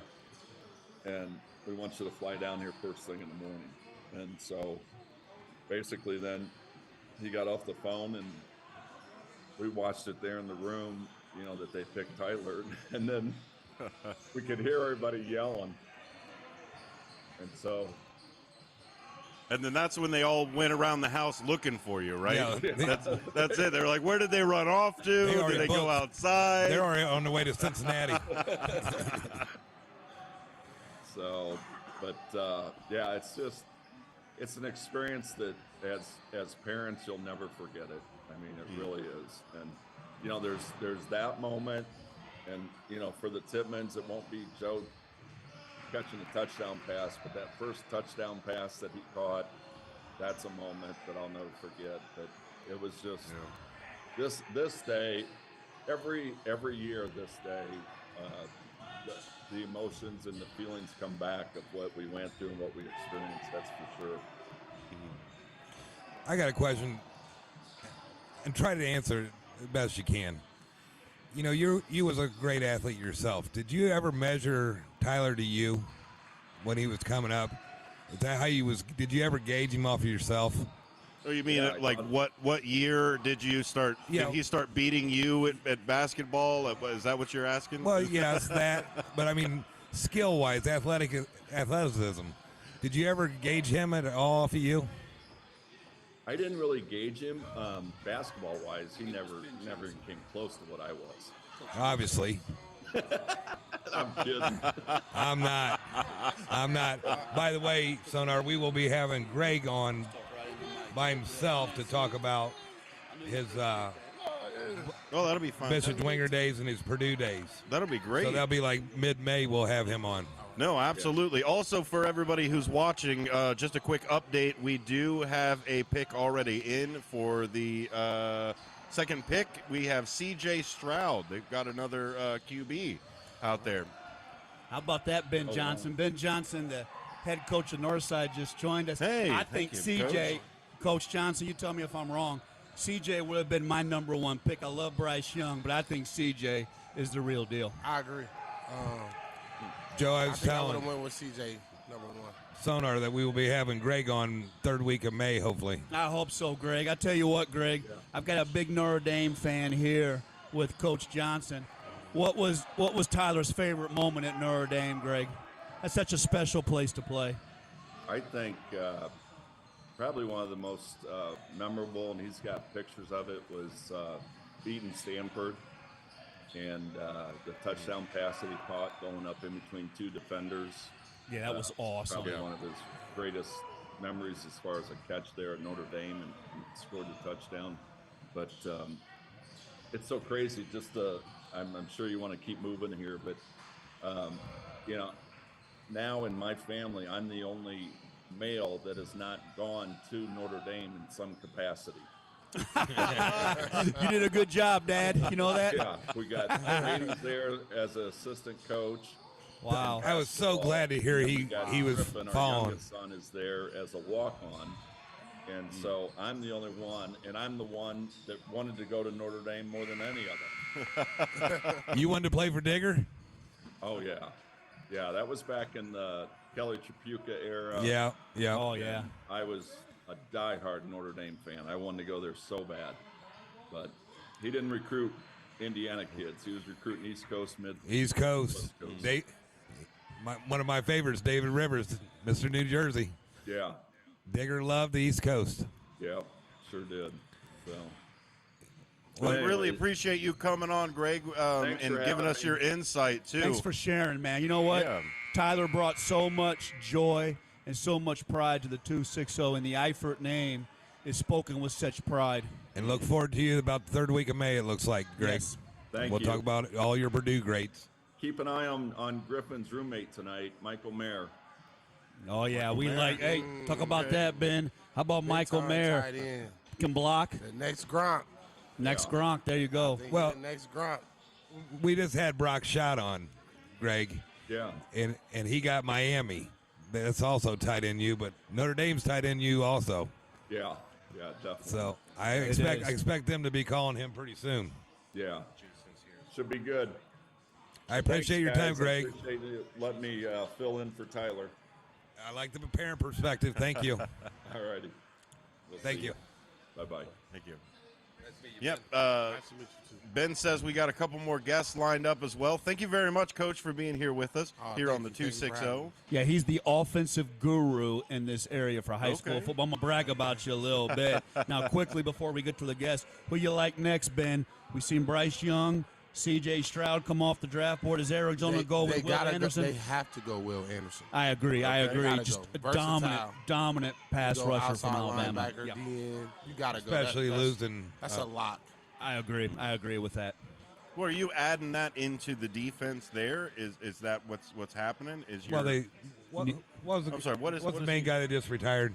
J.J. Watt. J.J. And so Watt's Arizona, gone. Gotcha, and okay. Ben knows. Ben Yeah. knows with all of his game planning. You got to have a guy on the edge. And yeah. Will Anderson was a consensus All-American 2 years in a row. Probably the most dominant defender in college football. Would you agree, Ben? Oh, yeah. Like 2 years ago, he could have won the Heisman Yeah. on the defensive side of the ball. He Yeah. was up for it. So I just think he's a lot. Like you said, you got to have that guy on the edge that, quarterback fears. Yeah. Okay, put that now pressure, right? You don't have that, and the quarterback got so much time in the pocket. That's not good, especially in the NFL. So you got to have an elite pass rusher. Because you just got to get a hand on somebody, right? It's Absolutely. not necessarily about always hitting them every single time, but if you can touch them every time, it's in the back of their head. Oh, that guy just touched me. I better let this up Well, a if you little remember- faster. Big Joe talking last week, with his 10.5 paws. He gets in there on him. They ain't, Grabbing, yeah. they ain't getting Hey, loose. we might see Joe go tonight. I'm hoping Joe goes tonight. Oh, yeah, yeah. we talked about I that. really do. They I moved up really to hope. 28th now. I really hope he falls in between the 20, 27 range. To me, he's the best center in college football. Absolutely. And, Oh, and did I'm they just happy swap? for him. Yeah, the Houston Texans just swapped in? they just made a trade. With So who? Arizona traded down with the Houston Texans. boy. So the Houston Man. Texans are now on the clock at number 3. And Ben, you talked about the greatness of Joe Tippmann. Look who we got in the line, Sonar. Here we go. We got Uh-oh, Jason I see. Famini. They're great. How are you today, sir? Hey, Jason, it's Joe Walburn, Dave Rickert. We got Dennis Green, a.k.a. Sonar. We got Coach Johnson at Northside. Hey, brother, 25 years ago, man, it was you in the 4th round for the New York Jets, man. Tell us a little bit about, can you believe that, brother? 25 years ago, man, we all were so excited, man, that day when you got picked. Talk to us a little bit. Joe, so long ago, holy cow! I know when you told me that the other day, I had to kind of think about that. Joe, How much things have changed in the draft and Oh, man, I mean, pretty amazing. Jason, did you have a chance to watch Big Joe's segment we had with him last week? I did not get a chance, but You need to go I back and listened to watch. you guys, so Because Joe tells an amazing story about your first NFL game. And I mean, the way he tells it, it's just all your boys in Fort Wayne are so excited that you're playing in your first NFL game, and Joe just tells the most amazing story. But, man, we're down at your uncle's bar, Frank Lombardo, down on Broadway, man. And your first game, you got drafted in the 4th round, and you immediately were able to start, and we all were so proud of you. And that first game, and you probably remember, you were playing the 4 o'clock game against the San Francisco 49ers out in Candlestick. That's and you right. came out at tackle and lined up for your first NFL snap, first play of the year. We all are clapping, and your Uncle Frank pours us all a shot of wild turkey. And I'm telling you, man, yeah, wild turkey, brother, and that stuff will knock your dick in the dirt. And so there we are. It's about 5 of us with shots of wild turkey, and we hold the shot up, and we're like, man, he made it. He made it. We're like, to Jason Fabini, and I don't know if it was Charles Haley or Dana Stubblefield. Somebody came off the ball in the first play and head slapped you to almost your knees, brother. And we all were like, oh, we all. The bar went. NFL, right? Oh my gosh, the bar went silent, brother. It was a welcome to the NFL moment. You got up, went back to the huddle with Vinny Testaverde, and we all had a shot of wild turkey to you, brother. 25 years ago this fall, man, and man, it seems like it was yesterday, brother. But it sure does, Joe. And I know you guys were talking about Big Joe earlier. God, it'd be great to go, today or tonight. He's worked really hard. Can you say that again, Jason? We sort of lost you. No, I said it would be great to see Big Joe go the first round tonight. Oh yeah, and I mean, Definitely. he was very, very appreciative of all your help throughout the years that you've done with him. I mean, you're talk about you and Jason's relationship. Yeah, you Joe. Big Joe's relationship. He's just my son Jacob and him were good buddies through grade school, and he was just my son's friend, and he happened to be out on the football team, and he was he was a big kid, and he's a great kid to coach, and it's a good. He lives right around the corner, and he was over at my house all the time when he was little, so it was good. We had a great time. So you're saying you're saying Big Joe was little at one point? Well, yeah, yeah. Well, at one point he was little. He's not little anymore, but well, I've always told a story that finally the Pelgrin blood got into the Tippmann blood. Yeah, it did there, boy. He's such a good kid, though. He's worked his ass off, and he deserves it. And I can't wait to see what happens tonight. I hope he goes. I tell you what, man, we appreciate you being that mentor. Jason, I mean, you always knew the game so well, brother. And to be that mentor for Joe has meant so much. But take us back on your draft day, Jason. What was it like, I man? remember, so back on my draft day, God, it was so long ago. They only had 2 days. It was Saturday and Sunday, and so the first 3 rounds were on Saturday, and I was, I thought I was going to get picked in the first day, and I get picked, and I had some buddies over. I was in Cincinnati, and my parents were down, and I was married. My wife was there, and so I didn't get picked. We ended up tying a nice one on. I just remember the next morning, my mom coming in and waking me up. Hey, Jason, the draft's on. So the draft's on the next day. Yeah. So I got together. I got my bearings, and I was just, back then it was the house phone. You sit by the house phone, and it rang, and the Jets were on the clock, and Coach Parcells said, "Hey, Jason, I just want to tell you, this is Coach Parcells from New York Jet. You want to be a New York Jet?" I said, "Hell yes, I do." He goes, "Well, welcome, son. We're going to take you right here," and that was it. Wow, Bill phone, Parcells. I was, and then the next week you go to rookie camp. It was just a whirlwind. It was awesome. It was exciting, and went to dinner that night with my parents, and we had a great time. Where'd you go? We went to Montgomery Inn, right on the river in Cincinnati. It's great ribs, still there. Yeah.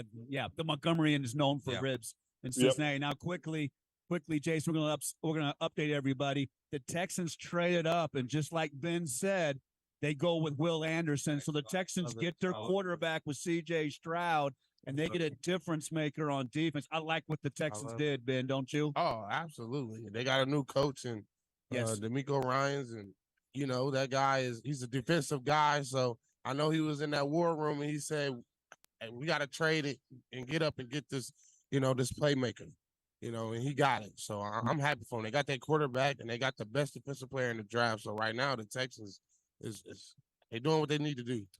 Jason, what would you give guys that get drafted tonight? What would be the best advice? And this is probably advice you're going to give to Big Joe too. What's the advice from Jason Fabini about making that transition to play for the National Football League? I think just be yourself, be humble, and I think you go in there humble, you get the respect of the guys that are on the team, and just be yourself, And I think when there's guys. It's different. You're going in there to try to take someone's job, so there's going to be, not everybody's going to like you. You just got to be humble. You got to be yourself, and just work hard, man. And I think you'll get the respect of the veteran players that way. I don't think Big Joe's going to have a problem with that. He's so energetic. No, yeah, Big Joe can fit right in wherever he goes. Jason, talk about Dwenger and Joe being the third player from Dwenger now to go to the NFL. Talk about the culture of Dwenger. I think it's we have a great football culture there. The kids buy into it; they love it. We play team football. We want to be physical. I think if you think of the Dwenger teams throughout the years, we want to, run the ball, physical up front, and we're disciplined. And it's not for everybody. But it's what we do there, and it's. We've been successful. Coach Garrett has done a great job with the program, and I think that's Dwenger football. If you really look back at it, since I can remember, is you want to be tough and physical. And that's what I mean. You guys grow up in the CYO league, and your goal is to be playing on Friday night. Yeah, doesn't matter what school you come from. When you played for the Jets, who was your favorite teammate? Was it Jumbo Elliott? Yeah, Jumbo really took me under his wing and kind of was like my mentor, and he was really great. He was really nice to me, and he was an awesome teammate, awesome guy, and a guy that I still talk to and have a lot of respect for. I think Jumbo should be in the Hall of Fame. Yeah, he's got a ring. He played. They love him out in New York. He's one of those guys that played for the Giants and Jets, and he grew up on Long Island, so he's kind of a legend out there in New York. Out of the places you played, Joe, what was your favorite? I'd say probably New York. I played there the longest. I love the Big Apple, the city. I love the city out there. Oh yeah, I love the food, the action and everything about it. I like the fans. The fans are great. You got with the fans, they keep it real out there, man. So, sometimes you don't want to hear it, but it's probably truthful. Hey, last question, Jason. Who was the toughest guy you played against in the NFL? Well, God, Joe, there were so many of them, but I think the rivalry that I had was with Jason Taylor with the Dolphins. We played each other twice a year. And, great answer. Yeah, good player, and we actually became teammates our last year with the Redskins, so that was kind of interesting. So, yeah, you guys go from enemies to teammates. Yeah. Played, he played hard. He was a good player. Defensive Player of the Year, defensive MVP 1 year. So Hall of Famer. He was a challenge whenever we played him. Yeah, I tell you what, man. It's hard to believe it's been 25 years. Well, I know, we're Joe, just, it has. Man, we're just so proud of you, man. Appreciate it, guys.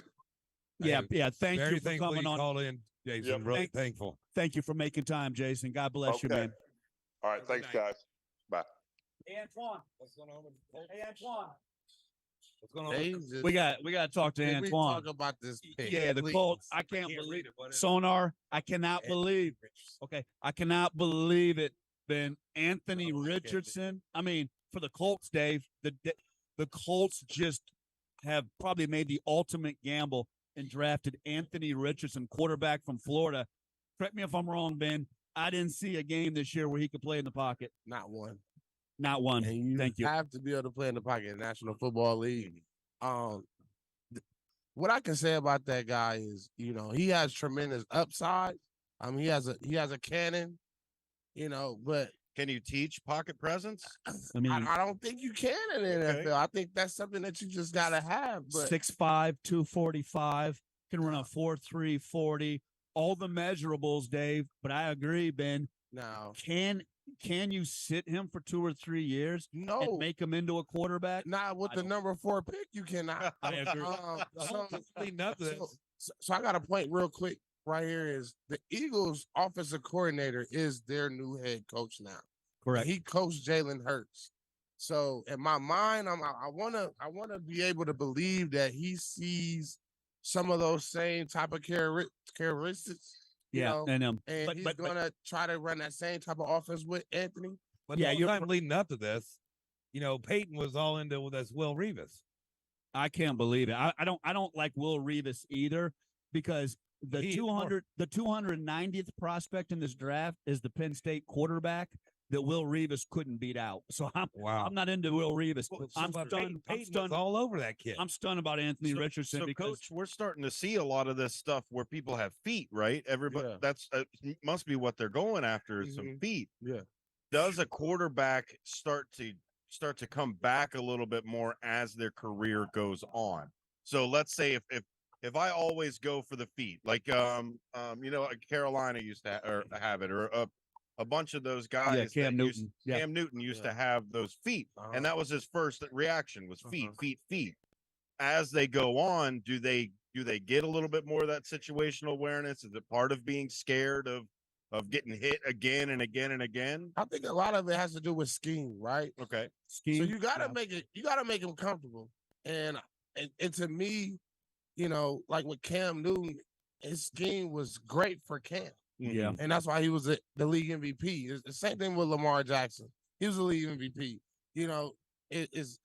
They got to be looking at him and saying that he reminds me a lot of Jalen Hurts. And when you go to the Super Bowl with a guy and it works. Is that what you think it is? It's a copycat league. Is that the only way? That's the only thing. That's the only thing I can think of. Our new head coach for the Colts is saying he had success with Jalen Hurts. And that's how he got a head coaching job. So that's what he knows. Yeah, he knows a mobile quarterback. That's what he does. The only guy that I can think of as a coordinator, I see where you're going with the head coach for the Colts. Greg Roman was fantastic with the Ravens with Lamar. He had Kaepernick when he was in San Francisco. Maybe Greg Roman, but I'm gonna be honest with you, and this might be a little bit controversial. I like Ellinger, the quarterback they had this year. And I'm telling you, the problem has been, though, but Ben, we had that quarterback. Well, Ben, help me out here. They fired the quarterback coach. They fired the coordinator. Yeah. Then they said, well, we're going to give Ellinger a shot for 2 or 3 games. I thought Ellinger had all the potential. You remember him from Texas. Oh, he's the runner. But he has a gun. He has a gun. I thought they could have built around Ellinger. They did not give that kid a chance. I'm stunned. I'm absolutely stunned. But in this league, it's on the GM and a new head coach, and they got to say, do you believe in this guy? And if you take Richardson at 4, he has to play. Yeah, see, that's the key. Guy that's going to sit. To hold a clipboard. That's a great point. Oh, it's not going to happen. That's a great point. Going to be a backup. And like you said, the system, right? Does he have weapons? Does he have endpoints out there that can kind of he's got pull in a little bit? That's about it. That's a great point. He's got to play. It's almost like what Deion is doing in Colorado, getting his guys in. And this head coach, he might like Sam, but it doesn't fit the style he wants to coach. Sure. You know what I'm saying? So he has to get players that fits him, and he's in a situation where they got the number 4 pick. And I mean, I did not see Anthony Richardson coming. I'm gonna be honest. To me, I thought he should be a day 2 guy. I agree. He's a project. He doesn't have enough film. They went 6-6 in the SEC, and you the quarterback. Yeah.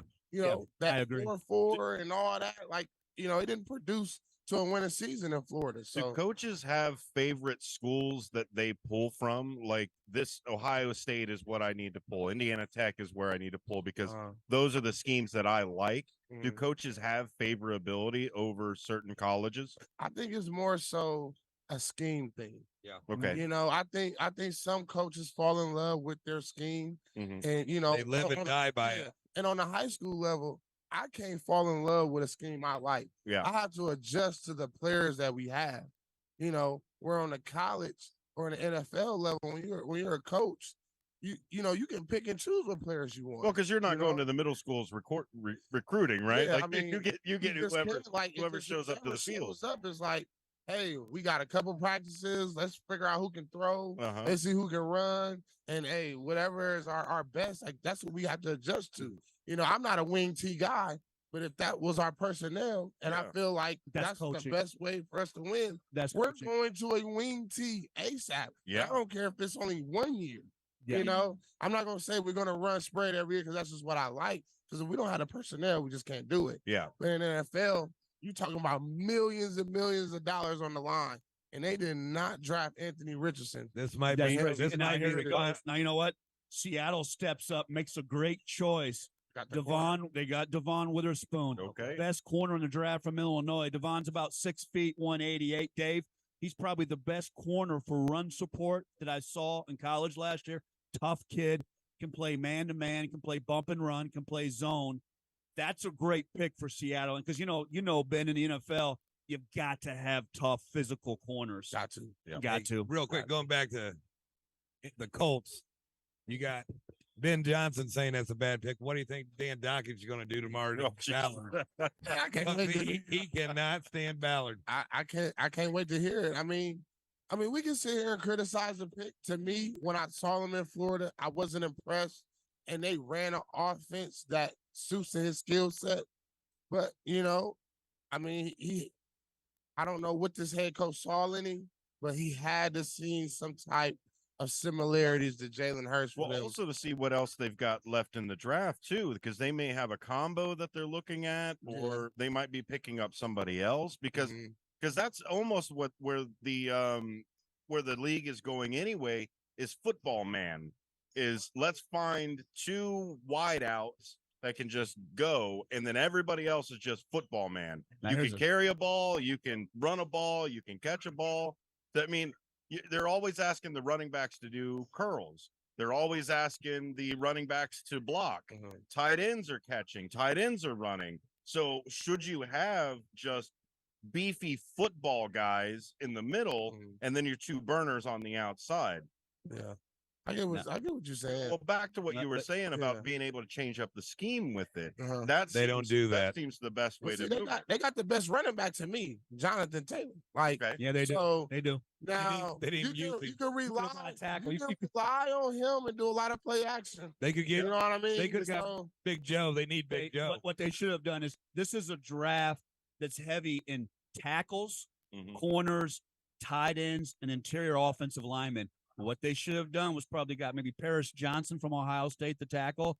Should have worked on that offensive line because I don't care who played behind. That line was a problem the whole season. When Nelson and him. Oh, I know. Could you imagine Nelson and him on the same side with Taylor? Let me ask you this, Ben. Here's a big question for you. Detroit's on the clock. You got the great pass rusher already with the kid from Michigan from last year. Yeah. Do you roll the dice with what's going on with Jalen Carter? Do you roll the dice? How do you sift through some of the issues with Jalen Carter? And, man, as far as his tape, woo, could you imagine him on that Lion defensive line? Do you roll the dice and work through that, Ben? Man, with the 6th pick, I know they have a need at corner because they just traded. That's true. Akuda, I think his name. Don't quote me. Yeah, but Jeff Akuda. They let Jeff Akuda go. He was a high so pick, I know they need a need at that position. For me, when you're drafting that high, that means your team is not good, right? Yeah.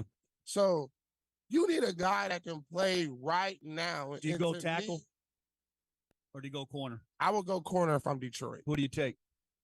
See, I like Joey Porter. He's a little farther down the line. Yeah. Joey Porter is about 6'3", 195.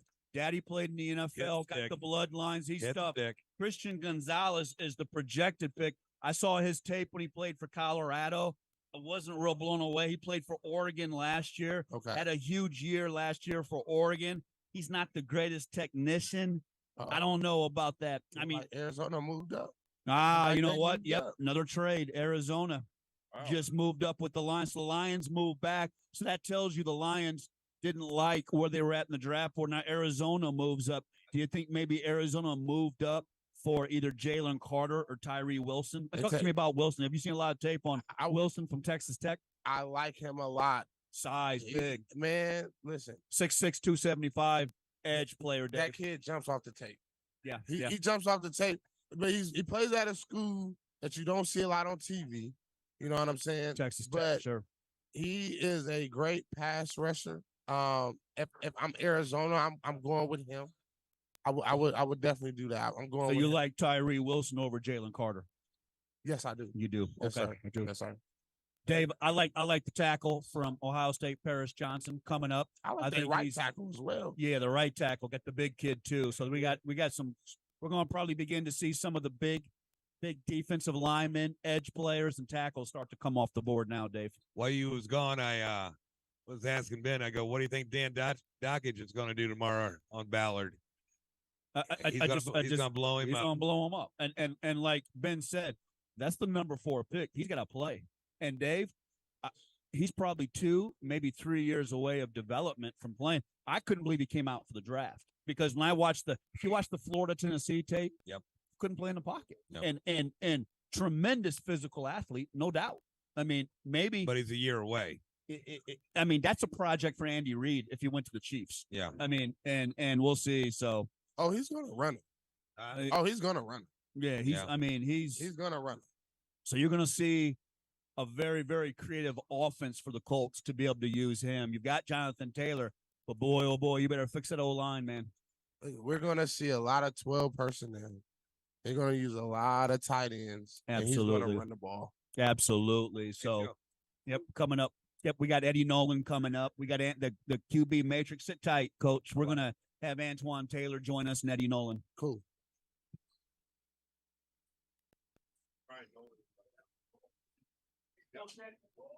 You got Brian in right now?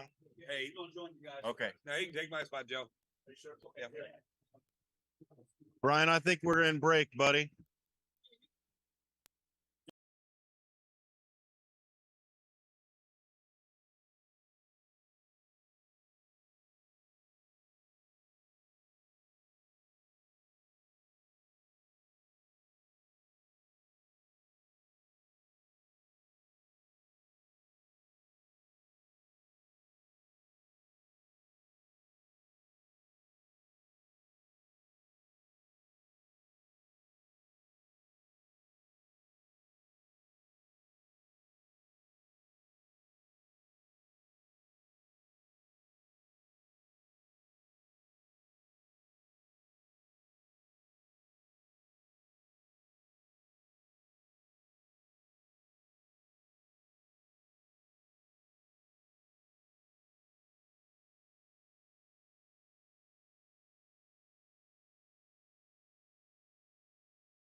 Yes, and we're back, and this is the first annual 260 live stream draft party. And to update things, Coach Johnson and I were just talking about Paris Johnson, the left tackle from Ohio State. He just came off the draft board to the Arizona Cardinals. Coach Eddie, you'd love him.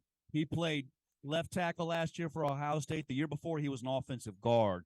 He's about 6'7", 315 pounds. And he has that wingspan that you want in the tackle. He has really long arms, a tremendous player, consensus All-American for Ohio State. I think that's a great pick for Arizona, Coach Johnson, Absolutely. because Kyler needs that protection, doesn't he? Absolutely.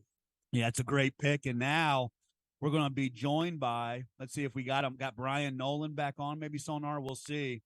Yep, we got Bryant Nolan coming on, and Coach Eddie, you got to tell us a little bit about Bryant Nolan. He's at his draft party, and Can you hear me now, what kind of cuz? Yeah, yeah, we can hear you, baby.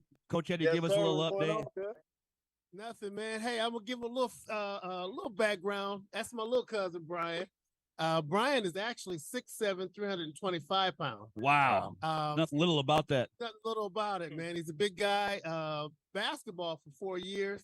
Impressive. Decided to play football, offensive tackle for Edward Waters University. What university? Yeah, Edward Walters. Edward University. Walters, beautiful. And he's made a big impact. I know he just had a workout with the Jacksonville Jaguars. So, Brian, you can fill me in on everything else. Oh yeah, man. I appreciate this, by the way, cuz, man. Yes. But yeah, man, I played 4 years of college basketball. I ended up transferring after 2 years of junior college to Edward Waters University. It's an HBCU out here in Jacksonville, Florida. Sure. I ended up moving in. One of my best friends, his name is James Robinson. He played running back for the Jags as a rookie, and then he plays for the Patriots. So that's why I live with now. And man, I just work out with him every day. So he got me. I signed to his agent. Got me a few looks. I had to work out with the Jags. So yeah, man. Hopefully I get that call. Well, I'm praying for you, little cuz. I'm praying for you. So appreciate it. You know, and that's exciting, man. So you made the switch. I'm Joe Walburn. Your cousin Eddie Nolan was my longtime youth coach, but that's exciting. So you made the switch from basketball to football. What's that been like? I mean, how's that transition been? Has it been a tough transition, or is it something you kind of wished you would have took on sooner? Man, 100%. I wish I would have been playing. I would have never even, if I knew where it was going to take me. I only played football for one season, so I played, like I said last year. The football coach, he see me walking to my dorm for basketball practice, and he snatched me up like, man, just try it out for the spring, you know. And if you like it, I promise I got you a scholarship, and if you like it, I promise you're gonna make some M's. And it's all about that money to take care of my family. So, you know what I'm saying? I tried it out. I came like, I want to say, hold on, let me get this light right here. I want to say, maybe 2 weeks before the spring game, a week and a half. And man, I ended up taking spots. I was 3 spots behind the right tackle. And athleticism crazy, man. So I ain't gonna lie, at first, man, I was ready to go back on that basketball court. It was difficult. I don't know if y'all been to Florida, but that heat. Whew. Oh, it's brutal down there. And that heat is something different. I ended up enjoying play. That's exciting, man. Now, you said you worked out for Jacksonville. What was the feedback on your workout? Actually, my agent, he's hearing back maybe in a little bit. He just texted me and said stay by my phone and stuff. The workout went real good though. It was I was the only small school guy.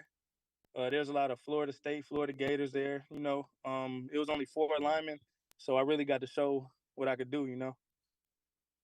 That's great. That's great. How you coming with your strength? Obviously, the jump. If you're picked in the NFL or if you're a free agent, the big jump is the strength. How you coming with your strength on the workouts? Man, everything good. I'm keeping up with everybody. At first, it was definitely different because, you know, basketball more explosion and jumping and, you know, shooting and light weights, more reps. But, man, I locked in spring ball during the season. Even after the season, every day I work out with NFL players to this day. So I keep up with everybody. So, yeah, still working on it, though. You could always get better. And I got a chance to see him play against St. Francis. Did you? But 2 years ago, maybe. Yeah. I think he hit like 15 points. He liked to stay outside, hit the 3. So I'm glad he made that jump. Well, it's interesting, Ben. You can speak to this. Here's a kid who, how big are you? 6'6", 6'7"? Yeah, 6'7", sir. And how much do you weigh? 315, 320? Right now I'm like 329. Beautiful. Now, if he has basketball and he has feet, that's what you're looking for to tackle, aren't you, Ben? Oh, absolutely. I mean, those edge guys now are running 4.5, 4.6. Man, so you got to be able to kick step, and you got to do it with kick urgency. Step. Yes. You know? So that's the key for you. He just nailed it. How sure. well can you kick step? Kick step's going to be everything. The ability to drop your hips and kick step and open up on those quick edge passers. Yeah, honestly, I think my footwork is what separated me from everybody for real. Yes, yes. Like when I first came in, I didn't know anything about what I was doing, lineman. Because back in high school, I played, but I was like a wide receiver. I was way smaller back then. So, but when I got to the O line, they taught me the kick step, and they was like, "Man, you get back there for sure." You know, I had to learn the There you fundamental go. footwork about it, but yeah, I could get back there for sure. What you got to do is you got to bring the great Coach Eddie Nolan down to work you out. Eddie's Oh, worked man, I'm out waiting on you, everybody. cuz. Bernard Pollard, everybody. Eddie had everybody. We had a kid on Brock Shot that Eddie worked with a little bit, didn't you, catch Eddie? Yeah. Eddie's known for up here, but I tell you what, man, good luck on your draft night, man. You know what? We're all proud of you over the next, 3 to 4 days for you. It's going to be exciting to see how things line up. And I tell you what, get your name called. Congratulations. If you get that free agent deal, sometimes that works out great. But if you can play, man, they're going to find you. But you can't find kids, Coach Eddie, 6'7", 330. They can have feet and move like that. And I mean, he got 4 years of college basketball. That's what's You know remarkable. what I mean? That's what the So scouts love about it. I can only imagine how quick your feet are, and, Yeah. and that's just an advantage for you. And the big thing about him, he can play outside, handle the ball. He can dribble, Yeah. penetrate, play inside, shoot outside. I mean, Well, the other thing is he could probably, I mean, we're talking tackle, Oh, yeah. but if he has feet that good, he could probably play guard too. He's I got mean, great all of a feet. sudden you got a guy at a guard who's athletic that can pull, that has that kind of size. Man, you got a lot of excitement, man, with your size and your ability coming. you know, that's a blessing. for sure. And Brian can attest to this. You know, you have a cousin that played in the WNBA for 3 years. You had a cousin that was drafted by Kansas City Chiefs and played 4 years for the Chiefs. So he's got the bloodlines. He's got the bloodlines. There you go. Varsity played for the Kansas City Chiefs, and matter of fact, had the highest vertical. Vertical was 46 in the NFL Combine. Watch your head, young man. Wow. So he's got that bloodline, man. It's At a the matter top of of the back. up there. Take the quarter off the No, top of the yes. backboard, man. Quickly going to update you. There you go. There's Ben's guy, Tyrese Wilson. Okay. The Las Vegas Raiders. Excuse me, I almost said Oakland Raiders. We had Roosevelt Barnes on, Coach. Had you talking about playing against Kenny King and the Oakland Raiders, but yeah, Tyrese Wilson. There you go. There you go, Coach. You love it, man. 6'6", 280-pound edge. It's a great pick for the Raiders working on that defense. Now, coaches, do you encourage people playing multiple sports? I do, and that's been a topic for me because I know we have a lot of different training facilities in different places, but you know, when you train athletes in track, and a lot of coaches want to just specialize on one sport. And I know Ben can tell you this, he's coaching track now, but if you can get the guys out for basketball, track, football, it's just a plus for them. Being a one sport athlete, to me, I think it's a limits the kid. And I think it causes the kid to have injuries as they get older too. Yeah, does it translate a little bit better? Are there certain skills that you pick up as a basketball player that you use easily? You know, Brian could tell you, I mean, with his footwork, I think with basketball, he's been able to kick slide because, you know, with basketball, they're doing a lot of shuffling and driving and different things that way. Yeah. I was talking to a young man a little bit earlier. You know, I got some kids that are running track now that I have a kid now that's a 10-6 to 100 kid. Wow. And so, I mean, the speed just translates. If he was to play football, you know, especially getting on turf, that just translates to something, you know, special. Yeah. Oh, yeah. And I guess we've got the quarterback guru over here as well, Antoine, right? Yeah, Antoine Taylor. Well, thank you very much for being here with us, discussing the inner disciplines of certain I guess athletes and their perspective sports that are out there. Some of them, because I mean, some people get leaned a little bit more towards basketball or track, like you're saying. Yeah. Is there a certain sport that you would recommend a quarterback to kind of dabble in or kind of maybe double specialize? Track? Okay. Is that what it is? Track. You know, I think it depends on obviously the skill set and athletic ability of the quarterback, but you can play any sport and you'll get some multifunctional benefit. Mm-hmm. But I think track, in the day and age and how the position has evolved now, to where you see a lot of guys toting the ball. There you go. I was on a Zoom call last night and they were talking about. I had a quarterback on. He was talking about counting the box, and he was like, "I include myself in my box count now because I'm a runner." Okay. So when he's counting hat for hat, it used to be, if the defense was +1, in the box count, I would check out of that play. Okay. Now as a runner, he's counting himself in the box count, hat for hat. Yeah. Now he's like, we're even. I just got to make one guy miss. So I think track just really will strengthen those fast twitch muscles. It'll build the endurance, and so basketball helps as well. That change of direction, that explosive jumping, and you see the lanes a little differently in basketball. So I don't think you can go wrong. I just do believe that there is a point where you have to make a decision. Yeah. Yeah. Why, Anthony? that's the question. Question from the gallery. I can tell you, Joe Ballburn, when he was in junior high, Joe was a track kid. Okay. And could run. When he got to high school, Joe ran a 49 400. Wow. He was a 49 quarter mile. Wow, that big? You still? Now at quarterback. So you was dual threat. When he jumped on the football field, he had a strong arm. He could run, but he had the record at Southside for years on the total number of yards. Wow. Because we ran the run and shoot, so he was able to get the ball out quick. But his speed alone was just, separated him from a lot of other quarterbacks. Yeah. Now, Coach Ben, you teach, or I guess you coach track right now.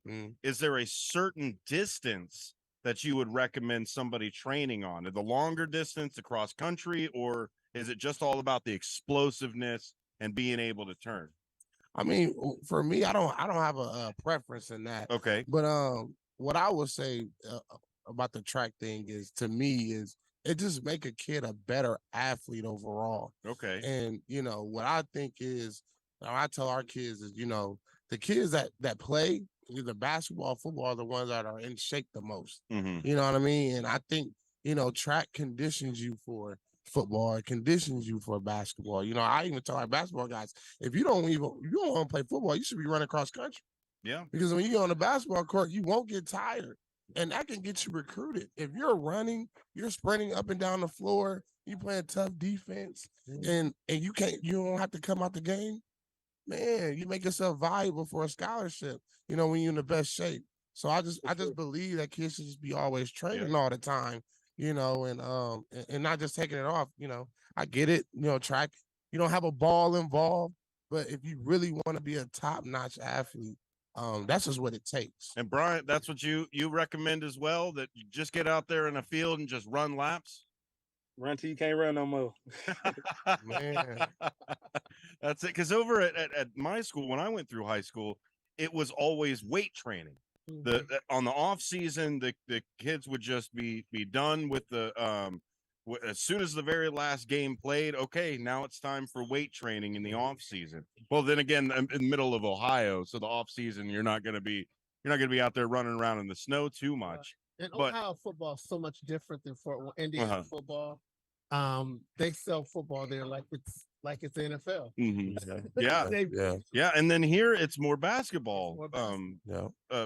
Put to that side of it. But people don't realize Fort Wayne, Indiana has a lot of athletes that are in NFL. Yeah. And a lot of them ran track. When you look at Tranquil, you look at Bernard Pollard, you look at those guys. A lot of those guys ran tracks. Even I remember Antoine, I'm sure Antoine, but Antoine had speed. Okay. And Antoine can run. I give him that. Especially if he got scared. You ain't gonna catch it. Right, that's it. But when you look at it, man, it's just even as a track coach now, I don't how we used to run 600, 500, 400, whatever. A lot of times I'm training sprinters on 30-meter sprints.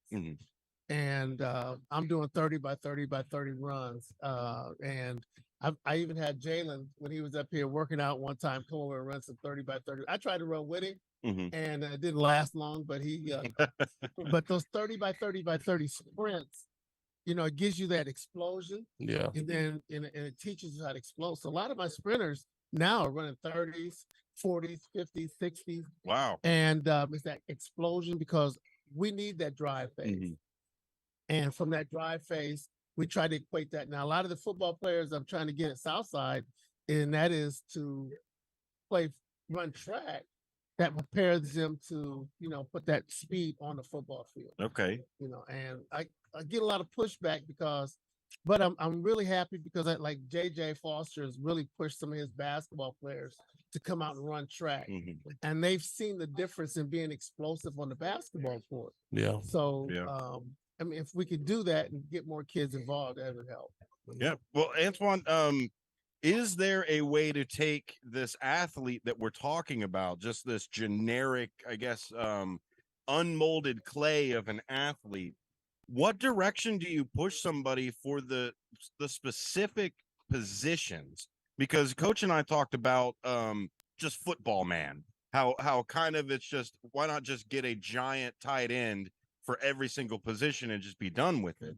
Is there that much nuance now for every single, or I guess how it's always been, the nuance for the positioning? Well, I think it comes down to, from an offensive standpoint, let's just talk offense. Yeah.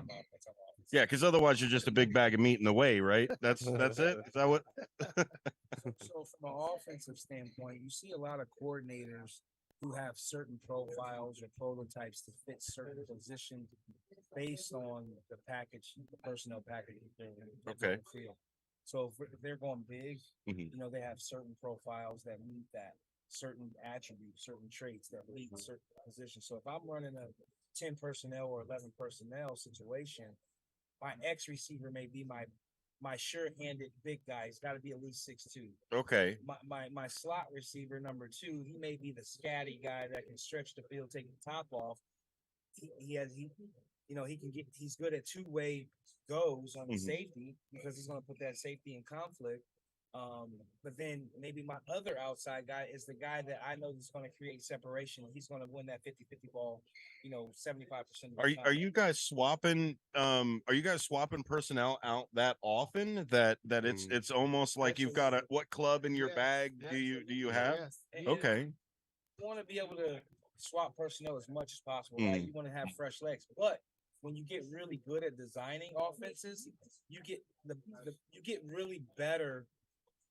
You get really, really better, exponentially better when you can run multiple personnel packages with the same people. Exactly. And that's my point of just a football guy is just a well-rounded athlete that can fill those positions. Are they a bit more valuable in a draft like this than it is for a specific position? Or really is the draft more about a specific position at this time because this is exactly what we need? You had mentioned that the only reason that somebody picks this high, you're picking people that are playing right now. You have to. I think versatility is good.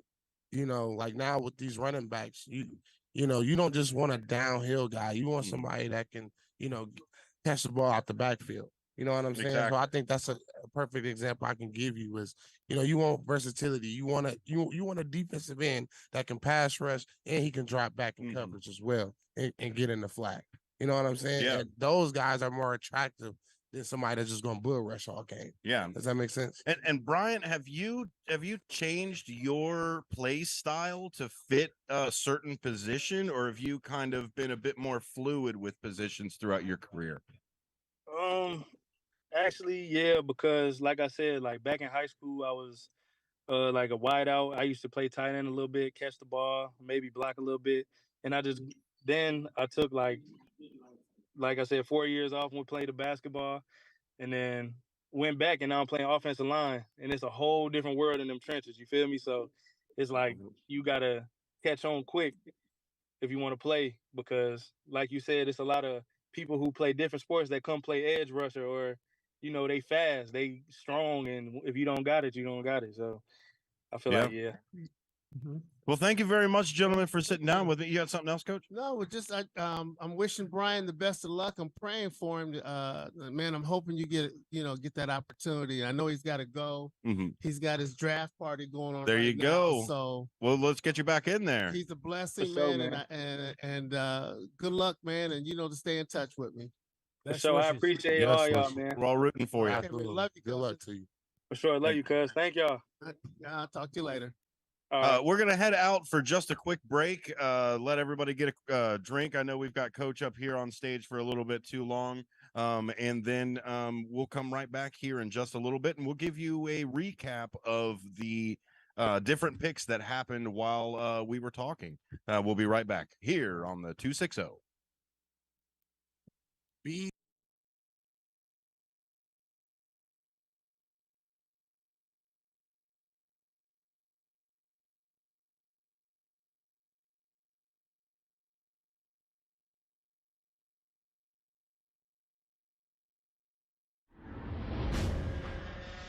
It's the 260 Podcast, live from Spiece Fieldhouse every Thursday at 7 p.m., highlighting all Indiana sports, featuring guests from the 260 area code and beyond. Live on YouTube every Thursday at 7 p.m. Just search the 260. Also available anywhere you find your podcasts. And remember, when searching, there are no zeros in the 260.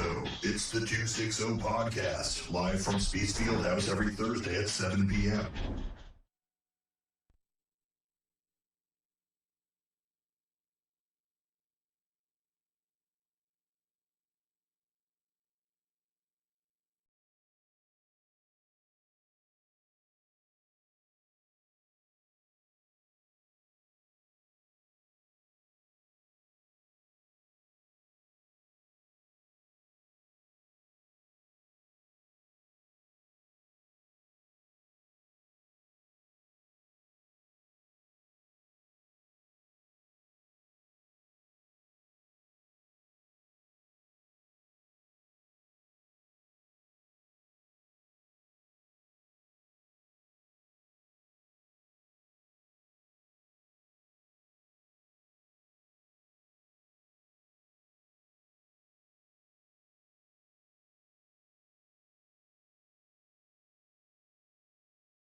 Essentially been an hour, so he's throwing the intro back. Hey, make sure we give a shout out. I'll give it a shout out to Jimmy for that pizza. Yep.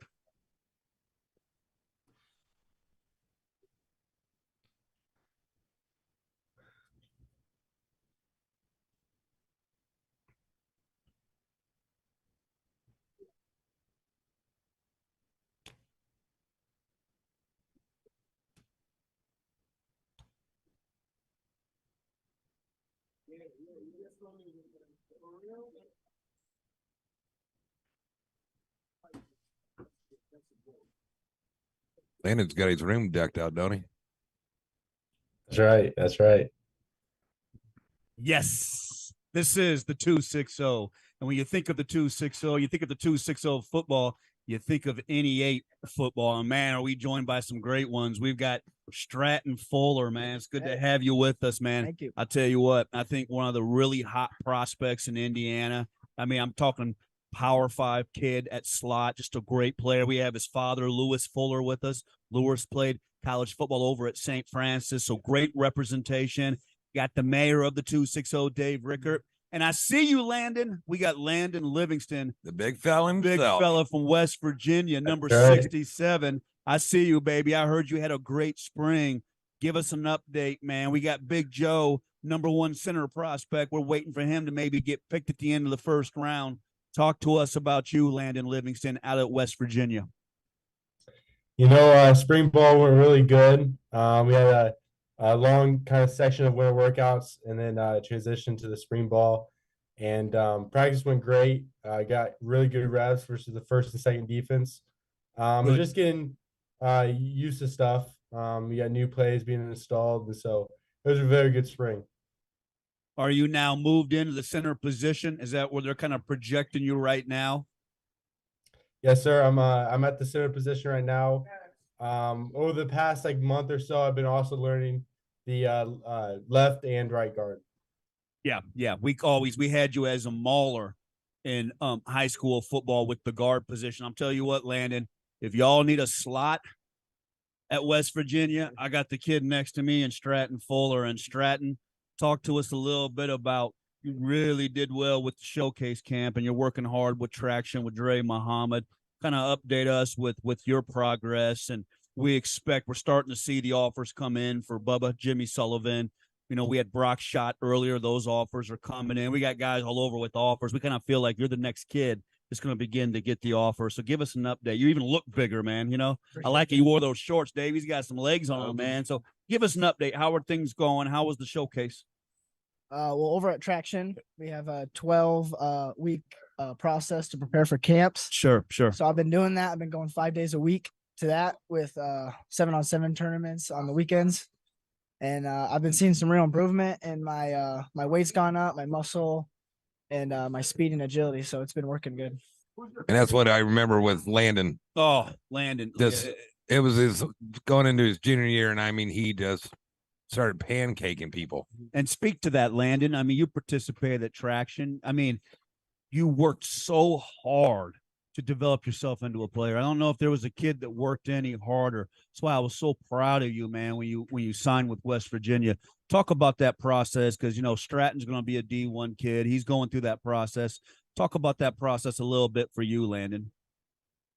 It was a long journey. It took a lot of steps to get there, but personally, I think Traction does a great job did a great job of getting me there. I think Dre and his staff, Coach Dimitri, the line coach, really had a big part in getting me where I am today. And like you said, they really kind of break it down. They work on your footwork, your life on and off the field, things like that. The small stuff were some of the things I really think helped me throughout my high school career. What was the biggest adjustment going out to West Virginia, Landon? I think the speed of the game is just incredibly faster than it was in high school. You guys, the D linemen get off the ball way faster. And when you get there, you kind of have to slow down and take your time to get used to it. But that was for sure the biggest adjustment when I got here. You just had a big onlooker watching you there for a second, Landon. Yeah, that's right. We just had Antoine Taylor, the QB Matrix, looking at you. And, man, I think if you just keep working hard, man, make that commitment in the gym. Look at that. There's Landon Livingston. We got Antoine Taylor, man. You want to say something? What's up, Landon? I was just asking What's up, about Coach? you with Coach Trey Nair, your recruiting guy. I just asked him about you yesterday. I was talking with him, so he said you're doing great. So keep putting on for the 260, man. That's great to hear. That's great to hear. Landon's going to be a good one. I tell you what. And he's working hard, man. And he's following Joe's footsteps. He is following Joe's footsteps. Following multiple positions. And dare I say it, Joe's going to get picked here later on this evening or right away tomorrow and here comes Landon coming in the footsteps. So it's exciting. And Lewis, that's why we did this show. We wanted to show pros, college, high school, and that this is a complete circle that it's making in this town. And Lewis, talk about that, man. I mean, you had a great high school career. You're a dominant player over at St. Francis. Coach Eddie still talks about you over there. What are you seeing with some of our football? I mean, we're so excited about your son. We're going to market your son like crazy because your son just dominated last year when in the games I did. That catch you had against Norwell, man, that was sick, man. And then the regional game, I thought you were the best player on the field. But Lewis, talk about that. You're a football guru. I mean, a very well-respected coach. Talk about the development of our area with football and what you've seen. I think with the introduction of AWP that turned into traction, it has really changed the landscape of Northeast Indiana football. When I played, we had a select few really good football players, D1 guys, and now you can see the training, the development has increased that so much. There's so many good players in this area now. It's kind of astounding, and just seeing that it's nice because it's bringing national attention in this area, and it's getting those kids opportunities that really weren't there 20, 30 years ago. And that's what me and Landon was talking earlier today. Per capita, we're number one. Yeah, for sure. For NFL. That's remarkable. I mean, Big Joe's Joe, going to be number 26. 26, baby, Landon. Big Joe's going to be 26, man. We're number one. And Lewis, you're right, man. When I used to do games, and I'm dating myself, man, I used to do games 20, 25 years ago. You might do a game every 3 or 4 weeks. You might see one Division I kid. Right. Now we go out and do the games, and they'd have to slap me sometimes to get up and do the game because I'm down on the field. I'm watching all the talent. I'm like, wow, look at him. Look at him. It just seems like the football just has exploded. And when you see it on Friday nights, Lewis, man, I mean, I sit up in that box and do those games, and it's just so much talent. And looking at Stratton, I mean, Stratton's over at Traction competing against Tay, Milan, Nitro. I mean, you've got so many kids over there that, I mean, Nitro's a Georgia kid. Milan's a Ohio State kid. Yep. I mean, it's just unheard of. I mean, that's the thing with when we played, man.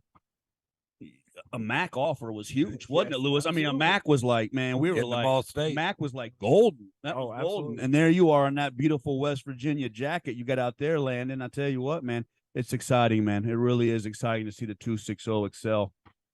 Absolutely. And I as a father and as a coach, having one of my players and son there at Traction, every day getting to go against Tay and Milan and those guys and iron sharpening iron. I've seen the growth already this offseason. Yeah. And it just makes me excited. Like crazy too. That's a great analogy. Iron sharpening iron. And Landon, what's some of your advice to Stratton as far as marketing yourself or talking to recruiters or putting tape out? Is there any secrets you kind of learned along the way, Landon? Because you did a heck of a job marketing yourself. I'll tell you what, Landon. He didn't have to do too much. I tell you what, his film did a lot. My boys, that was the best because every year I get invited to all the graduation parties, man. And my wife teases me because I eat so much pulled pork sandwiches and I go to all the parties. I think yours was the one I most enjoyed because I got a chance to look through all the recruiting letters and everything. Tell us a little bit about that and how you market yourself and don't tell too much because we got you coming back on in May. That's right. Yeah, I won't. Yeah, go ahead. So the main thing, majority of my recruitment was through Twitter, and I was just consistent through Twitter. Always marking myself. If I had a clip from a camp or a good clip from in the game, I would always post it and tag coaches. Try to market myself. Try to get my name out to as many coaches as I could. Because I knew that if I did that, I would have a better chance of getting noticed. And from there, it kind of just took off. Are you stayed close with DJ? DJ's up at Rutgers. How close are you guys? Because you guys were such a fearsome tandem when you guys were dominant at Leo. Still very close. I told Dave when we talked earlier, he's 7 hours away, so it's not the closest for us to meet up. Closer than that. Nah, he's up at Rutgers. And Rutgers, you fly into Manhattan. What you do is you fly into Manhattan, get off the plane, catch a taxi cab, and it's about 15 minutes to Rutgers. I was stunned, Landon, when he committed to Rutgers. And I was told, I don't know if you could verify this. I was told that he kind of got in the room with the coach, and the coach loved him, and all of a sudden he had committed, man. But he's going to be a great run out there, and it's exciting, man. When we can sit back here in the 260, and I'm going to do the same thing with Stratton. We can turn that TV on Saturday afternoons, and it's like, man, we can flip over, watch Landon, Dave. We can flip over, watch. We got DJ Fridays, Allen. we got Saturdays, we got Sundays. Man. Oh man, so it's exciting, man. And has it been a big adjustment being away from the family out in West Virginia? I mean, do you feel like you kind of fell in with the guys out there? I know you were out there last summer so early. Mm-hmm. Yeah, it's been tough. It was an adjustment at first, but once you build relationships, especially with like the O-line room, they truly feel like family. Now we go out to eat with each other all the time, and it's truly a brotherhood here in West Virginia, and that's something I really appreciate and something I was looking forward to when I committed to West Virginia. What do you guys open up with in the fall? Penn State. Woo, let's go. Let's go. Look at him. Man, let's go. I see you, Landon. Haven't done that in a while, man. That's fantastic, man. Wow, man. Now, how about the academics out there? What are you studying? Don't go too far. I'm currently. You're killing me, Joe. I'm currently. Okay. I'm currently kind of undecided. I'm most likely going to go somewhere in the medical field. Okay. But currently just taking the core classes. Okay, I'm gonna get off here right now because Dave's gonna slap Landon, me. what do you have to say to Stratton? Yeah. What's the advice to Stratton? Because Stratton is, I can't tell you, Landon. I mean, I would be all over Stratton as a slot receiver. I know he's the enemy here. Yeah, the guy, the Whitley. Hey, did you see how the Whitley blew up this year, Landon? I don't know if you got a chance to keep tabs, man. The Whitley came alive this year, man. What do you got to tell him? I would tell him, especially with his recruitment, to stay consistent. Like I said before, there's a lot of up and downs throughout the recruitment process, but to make sure to always market yourself the best way possible. I think once again, like Traction, it does a great job of camps and that stuff, and taking advantage of that. Training against some of the best competition you can get in Fort Wayne is one thing that really helped me grow as a player throughout my high school career. So stay consistent, market yourself as best as you can, and go against great competition. Man, we're proud of you, brother. Thank you. Thank you for taking the time calling in on the draft night. And I'm telling you what, man, it won't be long, man. We're going to be sitting here on draft night thinking about you, man. I tell you what, we're proud of you. I mean, everybody in the 260 is behind you, Landon. Yeah. Ditto. Thank you very much. I appreciate it. Yeah. Absolutely. We'll You be take in care of touch yourself. We'll be in touch, brother. When you get home. Yep. You look great, man. Hey, real quick before you leave, how much you weighing right now? So during winter workouts, I met with our nutritionist. I didn't gain much weight. I stayed consistent and changed my body. Did a lot of lean protein and changed it that way. Then I started gaining weight. So I'm a good solid 295 right now. I was going to say, you look stealthy, baby. You look stealthy on camera. So, hey, we love you. Take care of yourself. Proud of you, brother. Appreciate it, Landon. 260. There you go, Stratton. A couple years away, it's going to be you, man. Hard work, man. What's it like to play out the Whitley, man? What a great season you guys had, too, huh? Yeah, I mean, this group of seniors we had, they really led us to our success, because in the past, we've never really had a senior group that led like they did, and they kind of brought everyone else with us, and they were one of the best senior classes ever. Highly important. The work ethic. I mean, tell them, Lewis. When you get a good senior group, like Arntz and those guys, man. Yeah. I mean, Arntz was and Sievers and Jack. Tell me, I always say Jack Maley was a sheepdog. Oh yeah, yeah. That senior class. What was great about them is we had a group that decided to be unselfish and buy in. And when you do that and you play for more than yourself, this stuff happens. And we've been preaching that, and this group took that to heart, and they had fun playing with each other, and it was a great year. Like Brummy always says, when your seniors, your upperclassmen are coaching on the field, and you don't have to do it, that's when you win. Yeah, Absolutely. exactly. Quickly an update on the draft. Hey, Sonar, my Bears took Darnell Wright, the offensive tackle from Tennessee. I'm good with that. He's the only tackle in the fall that shut down Will Anderson from Alabama. So Darnell Wright is a ball player. He's a plug and play right tackle. He'll be an all-pro. He'll play 10 years at right tackle for us. I'm good with that. Then they had to run tackles after that. Tennessee took Peter Skorneski, who played at Northwestern. Now they think he'll be a tackle, but he doesn't quite have the wingspan with the arms, Dave. So if they miss on tackle with him, they'll move him in at guard. He's a solid pick. Then a surprise was Gibbs, the running back from Bama. Jahmyr Gibbs got picked early with the Detroit Lions. So that's a little bit of a surprise. They need it. Shooting up the draft board with that. So, man, that's I really exciting. like that coach, though. How much NFL ball do you follow? Well, I'm a big 49ers fan. I think 49ers, yeah. I got the shirt on right now. The 49ers. You'd fit in their offense real good, Yeah. man. You know that with Debo and those guys, man. So, man, it's exciting. What about camps this year? What you looking at this year for camps? Well, right now I'm locked in for the Purdue camp. I've been going to that every year. Yeah. And also the UIndy mega camp.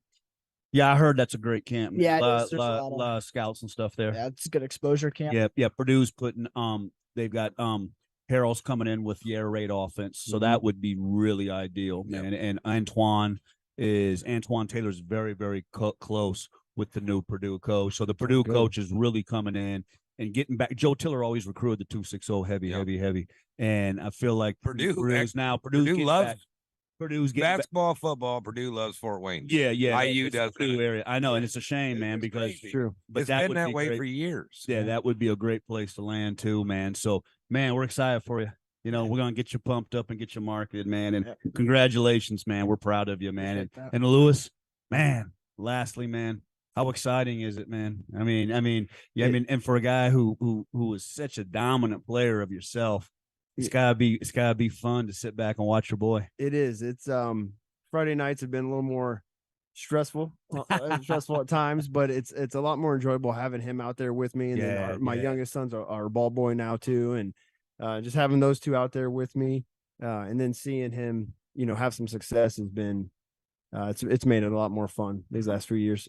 And I'm it's excited awesome for the next couple. Oh, I'm excited too, man. It's like all of a sudden the Whitley, man. You better watch out, Dave. I know Dave's Leo.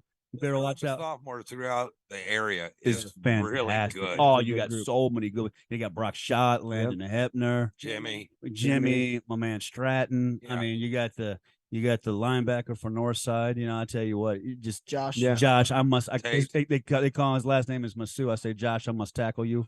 He's fantastic, man. So man, thanks for joining us, guys, man. It was exciting. We did a little draft night, having a good time, but it's fun to get the area kids on too, man. So we appreciate good luck, it, man. We're always behind you, man. Okay. Absolutely. Yeah, thanks. I'll tell you what, man, Sonar, we may get ready to finish up here pretty soon. You want to hop back on, and I know we're getting to the top of the hour, man. Yep, we're getting to the top, and look at the picks, man. I can't believe, if I'm not mistaken, I think Gibbs went before Robinson. Did he now? I'm sorry, Robinson went to the Falcons. I take that back. He's a tremendous back from Texas, probably the best back in the draft. So that we thought that might be a little bit high with the Falcons, but man, that really helped Gibbs because then the Lions jumped in and got Gibbs. So that's a great get here. And look here, Packers picks in for the Packers, and we got the Patriots. So we're moving on through the draft. Yeah, they're sitting in there right now. The Packers, it seems, or at least what CBS is saying, is that the Packers need a wide receiver. How true do you think that is there, Dave? I don't think CBS knows anything. I think it's like Joe says, once it gets, to this point in the first, anything can happen. Yeah, because we were saying before, is anything in like the 10th pick and lower, that you're drafting starters. You're obviously to have those picks anyway. Like Coach Ben was saying, is you have to suck so bad to get those positions. So you're going for somebody that they're starting tomorrow. And it's it goes back to when we got Peyton with the Colts. They struggled for 2-3 years until finally they started some of these draft picks. Were getting a year underneath their belt. And then boom, it took off. Yeah. Now, Coach, should you put somebody in, like, let's say the 20th or like maybe the 30th pick? Is that a clipboard position? Is that somebody that you're looking for an apprentice to kind of shadow? You are. I mean, to be honest with you, because one thing that I've learned is, you get those guys, those old vets in there, and those young guys that's 20th or whatever. Yeah. Those guys are hungry and they come in and ready to play. Okay. And I remember Aaron Rodgers. There was a kid from Marion High School that played for the Green Bay Packers. And he protected Brett Favre for a whole year. He got cut the next year. Oh. But I mean, he had one good year where he started every game. That's great. So what's hard about the NFL and the college game, when I played in college, they're always recruiting your replacement. Oh, yeah. And they don't care. Yeah. It's a business. That was the biggest struggle to learn to play major college football, Dave. And that they're was always he brought up Brett Favre. Brett Favre did not like them drafting Aaron Rodgers. Not at all. That was his replacement. So That just think the guy who had the longest streak of most consecutive games played. Yeah. They picked his replacement. So they're constantly looking for your replacement. But speaking of the Packers, and I don't know about this, they went with Lucas Van Ness. He's the edge from Iowa. Yeah. He's interesting. Yeah, he's a kid who never started in college. He's 6'5", 275, a sophomore, Dave. Tremendous potential. That's a pick where they think that's a kid that's going to grow in to his body and maybe develop. That's more of like a pick they're going to try to develop. I don't know if I so much like it, but there's some of these guys like Gibbs and when you look through the draft, Robinson and Gibbs, the backs are just fantastic. They're ready. They're ready to plug in and play right now. But like Richardson for the Colts at 4, Sonar, he's a project. This kid had just got picked now from Iowa, Lucas Van Ness. Big kid, but he's a project. So it's interesting because you're seeing guys, and I agree with Ben Johnson. You're seeing guys that get picked that you think the first 10 picks you should be able to plug in and play right away. But you're seeing some projects, and Coach Eddie will tell you so much, and Dave always talks about it too. Size. They fall in love with size, and to their detriment sometimes, Dave. Big Joe's hands are 10.5 inches long. Yeah, I mean 10.5 inches. Yeah. And, back to what Coach was saying, after last week's show, it was Friday afternoon. We put out our segments on Big Joe and Jacob Kendig. YouTube.com/ at the 260, by the way. Good call. Good call. It was about 4 or 5 o'clock, and my phone just started blowing up. And it was I got 2 buddies that live in Buffalo, and they work for the Buffalo Sabres. And they put out a nice tweet about the show. From that point on, I quit counting at like 150 comments. Wow. Because it was all Bills Mafia. Yeah. Oh. So I'm just like, what? I traced it back to my buddies putting out this nice tweet. And then from that point, they wanted Big Joe right then and there because their center was on his last year of his deal. And last year he was pretty much hurt half the year. And those Bills Mafia fans don't care. They're like, we want Big Joe. Well, I think for, like you were talking about size-wise, of any of the positions where size should matter is the center. And what's crazy, Sonar, is he's 6'6". That's not 315 pounds. Normal. That's not normal. Not normal for a person. And you know what? They think he's too big. That's the one knock on Joe Eddie, is they think he's too big at center. Yeah. But we're thinking the Bills could be a real possibility, maybe even at 27, because Josh Allen's 6'7". Sonar. Wow. So maybe if you have a center who's 6, you have a quarterback who's so big. And Allen doesn't want to be moving anymore. Allen told the Bills. Allen, if you followed the reports, Allen told the Bills the last couple of weeks, Coach, that he's going to change his game. He wants to stay in the pocket he more. started getting hit. So all of a sudden, here comes Dave. Here comes the Bills Mafia. The Bills love Big Joe. We're kind of hoping, man. He's got to protect the A gap, either left or right. He's got to bend, doesn't he? He's got to be able to. He's got to be able to bend, doesn't he? Okay. Yeah, bend at that position. Those guys are 6'2", 6'3". I know you got to bend. Aren't you just supposed to be a big wall of meat? Isn't that what it is? Just be in the way, right? But look.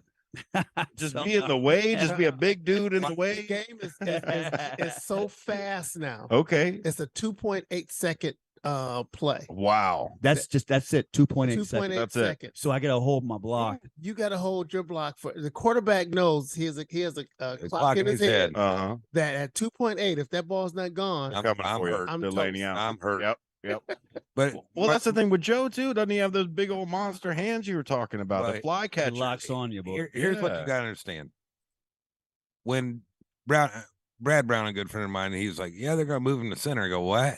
He's 6'6". Yeah.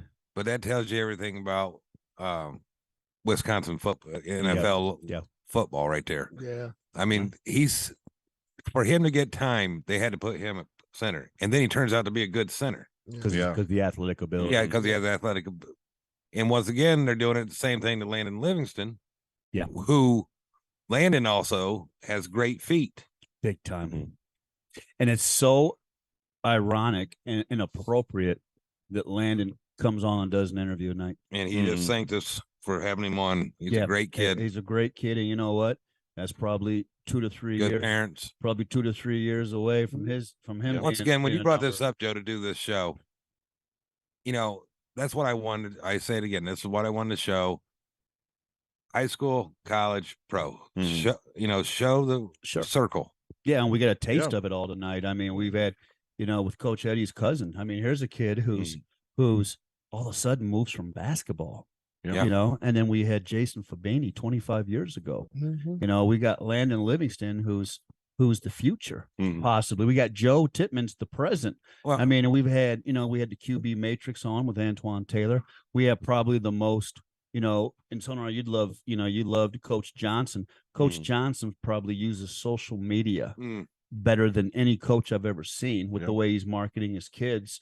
But we've really kind of gone around, and they're getting scholarships. And we're getting. I mean, what Coach Johnson's doing over there, Coach Eddie? He's done a good job. He's done a good job. He's done a good job. He's got those kids believing in themselves. Sure. And I think that's the big part of it is instilling confidence in the kid. And once you instill confidence in him, now he's ready to play. Well, they can see the pipeline. Yes. And just like you and I were talking about off mic a little bit, is you've even coached generations and seen the pipeline go through. Built the pipeline. Can I brag about you for a second? Yeah, let's do it. Okay. 42 years of football coaching. That's amazing. Amazing. If you go down the southeast side of now, that's kind of changed a little bit because we've had a lot of Dwenger kids that have broken through, but for a while there, that there's about a 15 to 20 mile radius on the southeast side of Fort Wayne that Coach Eddie was a big part of, that we've just has been a fertile ground for putting guys in the NFL. I mean, Coach Eddie has coached so many of them and worked with so many of them.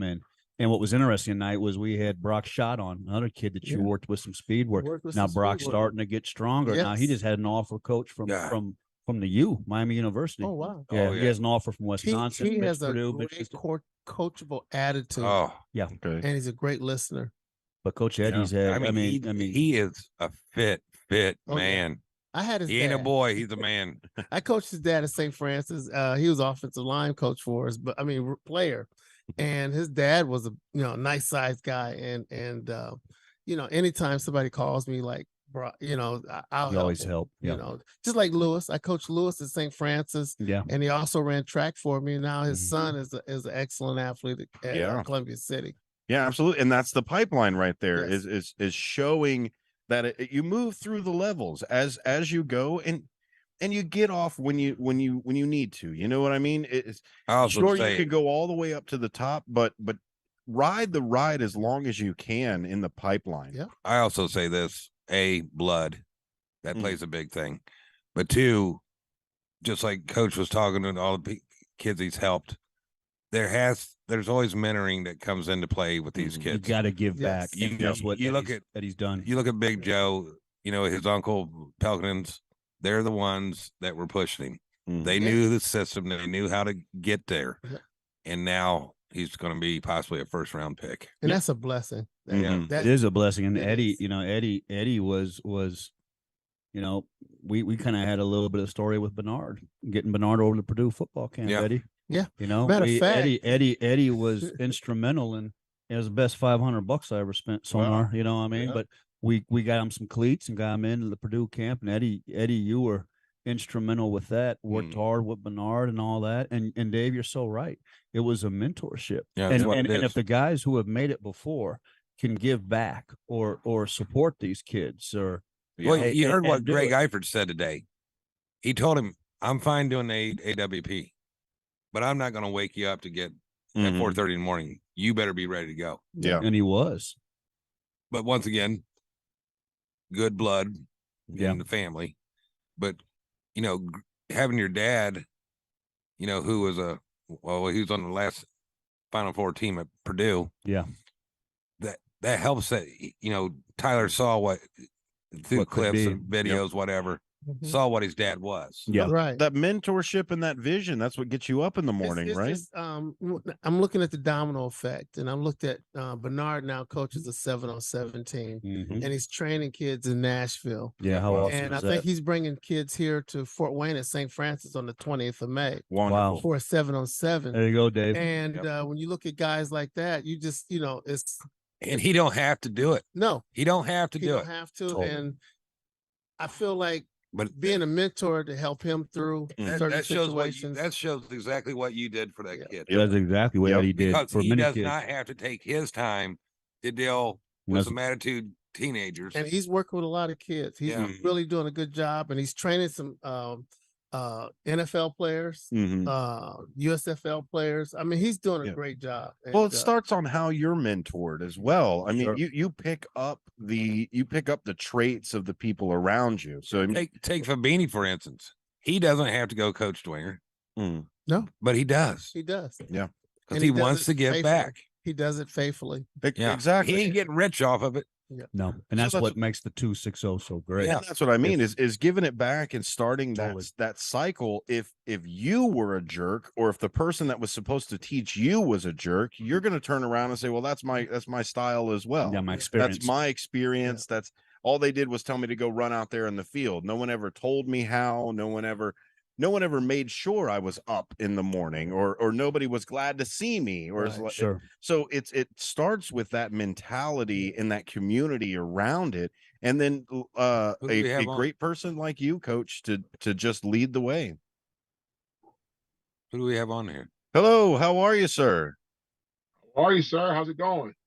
Hey, I believe that is Marcus Ogden himself. Hey, Marcus, how you doing? Joe Walburn here in the 260, man. Dave, How very you nice doing, to meet you. fellas?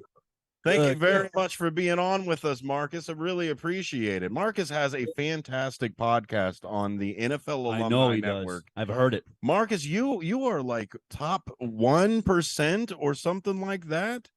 We are top 1% in the world, most popular podcast. We're Wow. exactly Wow. 10 we're 10 months old right now. Man, that's fantastic. exciting, man. That's great stuff. Hey, Marcus. Obviously, it's a special night. It's a draft night. Take us back to your draft night, man. What was that like? And relive that experience a little bit. It was phenomenal. I remember getting a call from the Cowboys, and they were like, "We love you. You're phenomenal." I got a call. I was like, "Oh my God, I'm a DC boy going to the Cowboys." I said, Yeah. "Hey, y'all got to pick this round?" They were like, "Nope." I'm like, "What the hell are you calling me?" I was like, "Why are you getting my hopes up, man? What are you doing?" And so I remember, man, I got people were calling me up. The Wow. Cowboys, the Bengals. I heard from the 49ers, and then I remember the call, man. Jack Del Rio called my cell, and I'm sitting there on my brother's couch, and Jack picks up the phone. I pick up the phone, and he say, "Marcus," I'm like, "Yes, sir. This is Jack Del Rio, head coach of the Jaguars." Like, "Hey, how you doing, coach?" I hadn't known Jack when we coached with the Ravens, my brother. Like, "How you doing, Jack?" He said, "How's it going, man? You doing all right?" I'm like, "Yeah, I'm doing good. Who's calling you right now?" "I've heard from Cincinnati. I've heard from Dallas." He said, "Well, tell them to go away. We're drafting you right now. See you in Jacksonville. Get your ass on the plane. Be ready to work." Hung up the phone. That across the screen was, Marcus Ogden, Howard University, drafted Jacksonville Jaguars. And I was like, wow. It happened. Wow, man. That's awesome. That's cool. Were you already doing a party? You had people over ready to go? That's what we've been hearing is everybody does a big party. Now, what I had my grandmother, grandfather, mom, dad. My brother was actually in Vegas at his house in Vegas, and I remember I started crying a little bit. I'll never forget these words. My grandmother said, because my name is Marcus Sneed Ogden. She said, MSO, no time to cry, time to go to work. I was like, damn, all right. So I stopped crying. I stopped crying. And I got my Don't ass in mess with gear. grandma.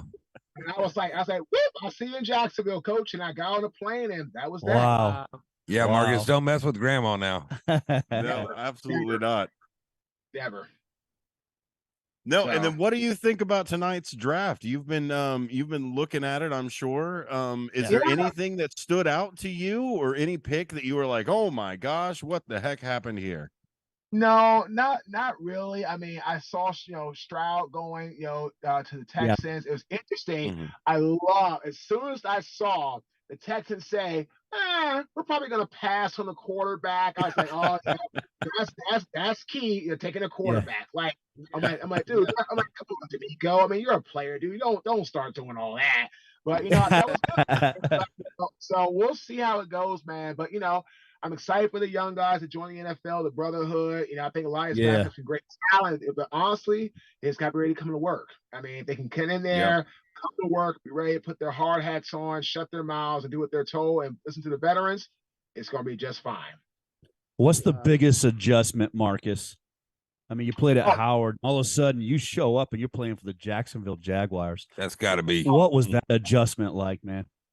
The speed of the game is just something that you can't even imagine. Like, so I was drafted to the Jaguars, and we had on the D line Akinai Adeli, who was a safety, fantastic, converted to a linebacker, converted to a DN. So he's like 6'2", 230, ran like a 4.4. So that was fast. Then you had in the middle Big John Henderson, 6'7", 330. Yeah, from Tennessee. You had Big Baby, we called him. You know him better as Marcus Stroud out of Georgia. He went by Big Baby. We had Hugh Douglas. Even as he was at the end of his career, he was still nasty on the edge. And powerful. We had a beat up but still a good player in Tony Brackens. So I remember, man, just Tony Brackens.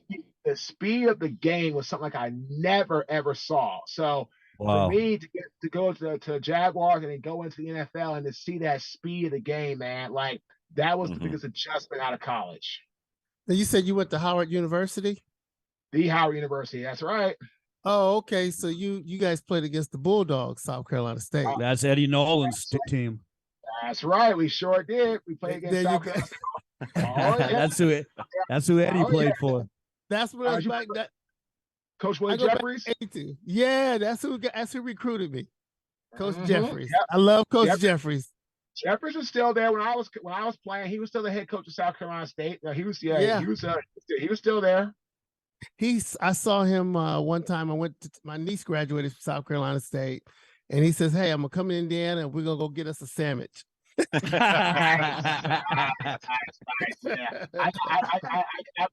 play under Steve Wilson and Rayford Petty. Oh, okay. Yeah. And I had Bill Davis. Bill Davis was our head coach at South Carolina State. Now, Marcus, being able to play at that level, Marcus, and being able to read and react and play at that level, do you think that's what's giving you the success with the podcast right now? Because the ability to really think on your feet and have the smarts to be able to really lay down some content on a podcast?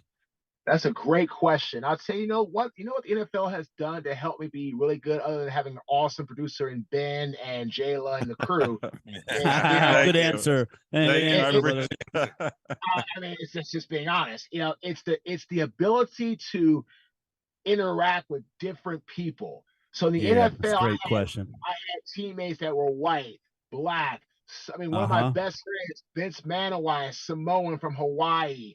Tongan, good old country boys like Chris Luzar from Virginia, who played for the Cavaliers and went to the Jaguars, and guys like Deuce Hansen, our punter, So being able to be around so many people, religious guys that weren't, guys that were country, guys that were city, all these things, right?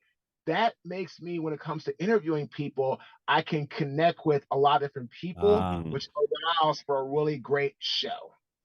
Absolutely. And Get Fantastic Authentic with answer. Marcus Ogden is right there available at pretty much anywhere that you guys listen to any podcasts that are out there.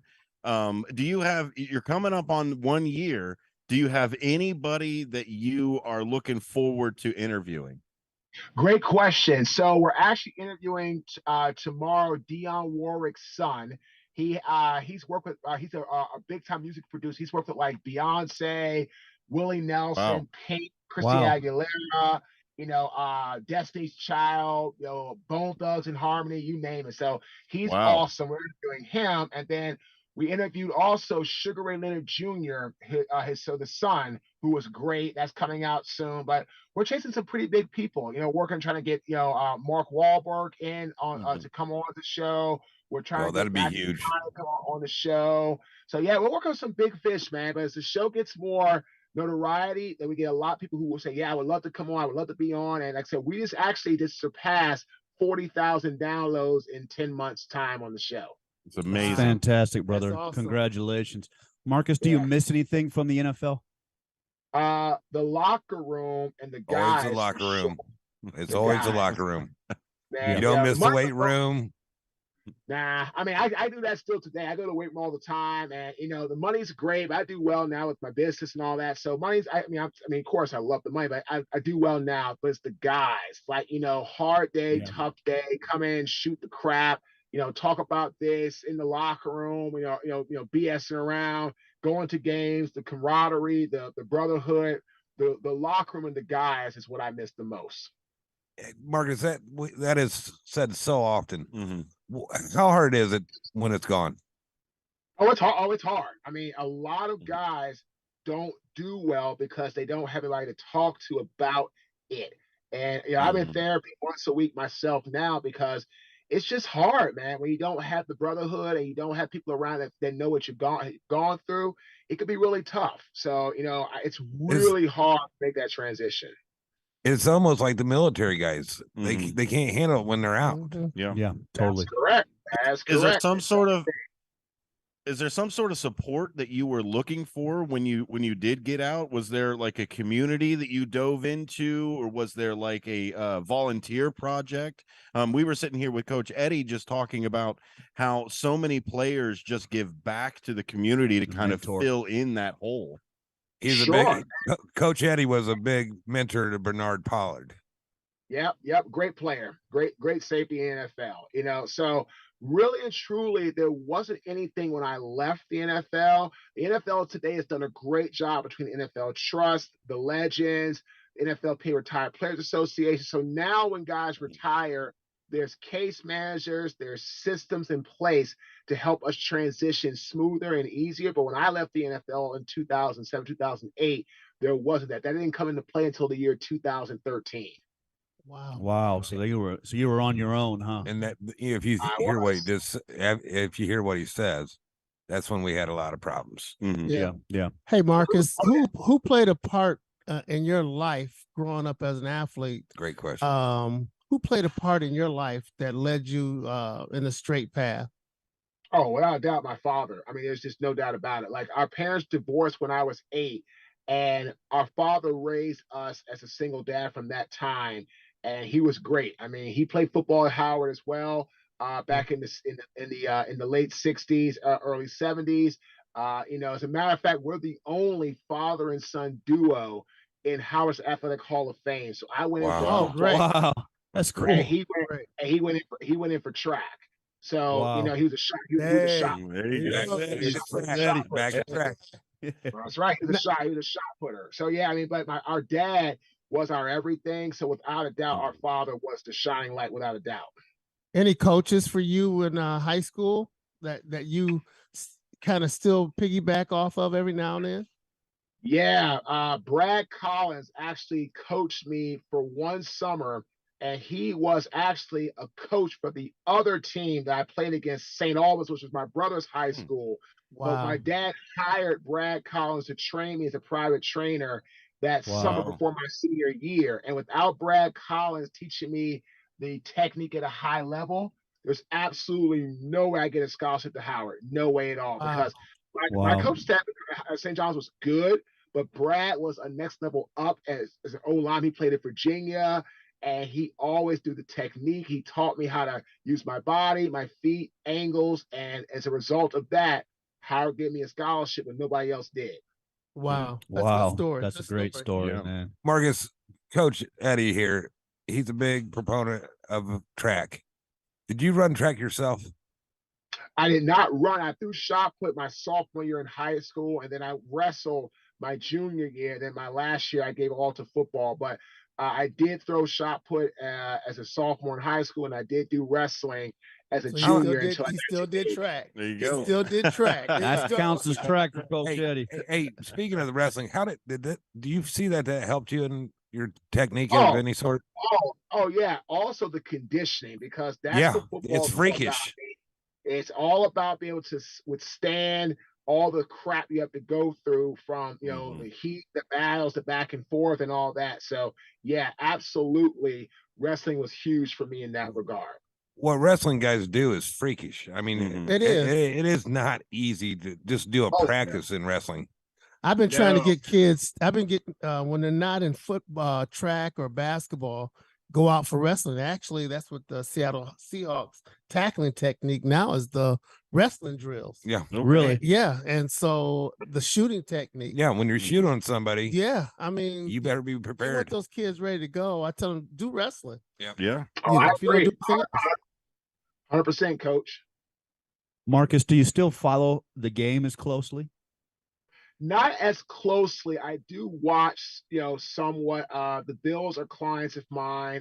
I've worked with young guys when they were rookies, like Josh Allen, Davis White, Sure. Ed Oliver, Deion Dawkins, Tremaine Edmonds, who's now in Chicago. So I watch the game, not as much as I used to, but I'm actually starting to watch it more today because I'm really happy with my career. And now, okay, football was a great part of my life. Now it's time to move on. And so now that I have that next phase, I'm focused on what I want to do with the rest of my life. Then watching the game now is a lot easier.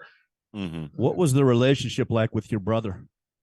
Oh, it's awesome. I mean, we're super close, raised, same household, full-blooded brothers, same parents, great guy, taught me a lot, played with him with the Ravens. He taught me a lot about O-line play and great technique.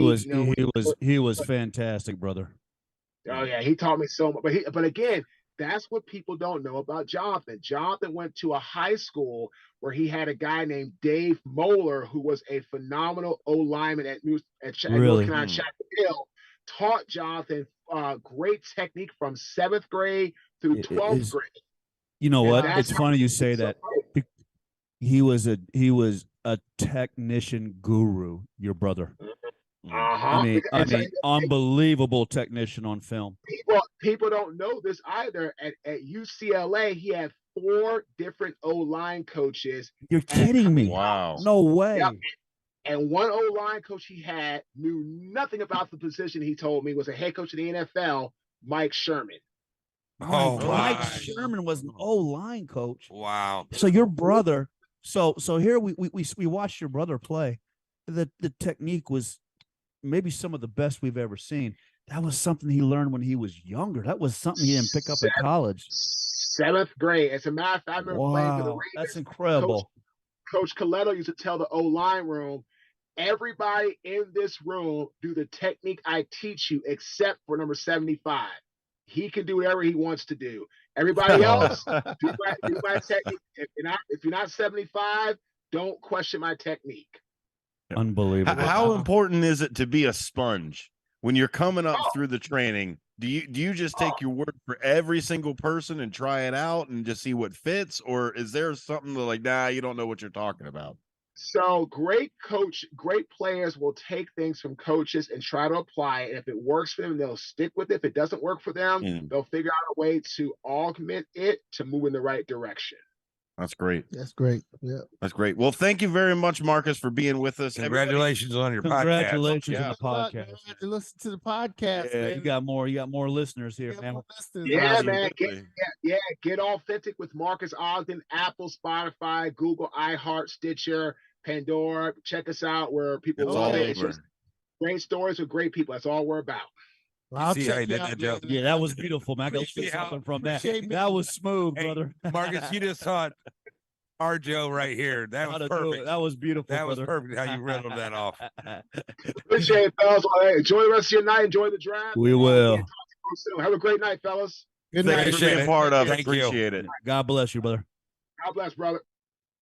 You know, Wow, there you when go, he was Soldier. talking about mentors, my start came from basically when my brother was at Butler University, and I got a chance to meet Tony Hinkle. Okay. Wow. And I remember him being in our living room recruiting my brother. Yeah, my Danny brother Wilson. played basketball and Danny. football at Butler. So every time I never spent a summer in Fort Wayne, Indiana. I was always at Butler University. And my brother would make me run. He said, if I got to practice, you got to run a mile. And you got to do this. You got to do that. So I learned how to make Gatorade then. I used to pass out the drinks to the players when they would come up. Fantastic. And so when my brother started coaching at Southside, Mm-hmm. I think I was in the 9th grade when he came here. And him and Coach Houck, I used to go to all the football games when they would scout. And we'd all go fishing with Coach Houck and this and that. And I love Coach Houck. He's a great head coach. But my brother is a mentor. He was one of the ones that helped me get to South Carolina State.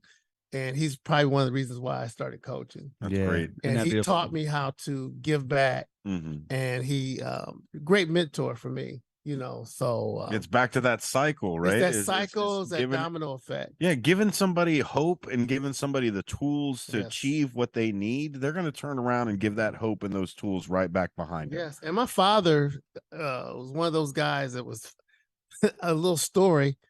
I'm 12 years old, thinking I could run. We're down in Tennessee, and we were trying to catch a goat.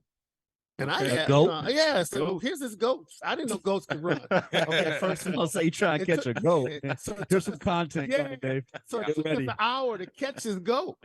And my father says, hey, you guys think you're fast, don't you? My father said, took off, caught it like this. Like, oh my God, I didn't know Dad could run. But he That's a great but story. he Sounds played like baseball. Rocky and the chicken. Yeah, but he played baseball back in the old days in the old Negro leagues. My father did. Yeah. And my mom said her Monarchs, Kansas City Monarchs. Okay. Wow. And Wow. I didn't know that about yeah, your father. And so Wow. my mom said when before I was born, she used to eat rabbits Oh yeah. all the time. We'd go rabbit hunting, eat rabbits. Uh-huh. So I figured that's where I got Rabbit my stew. speed from.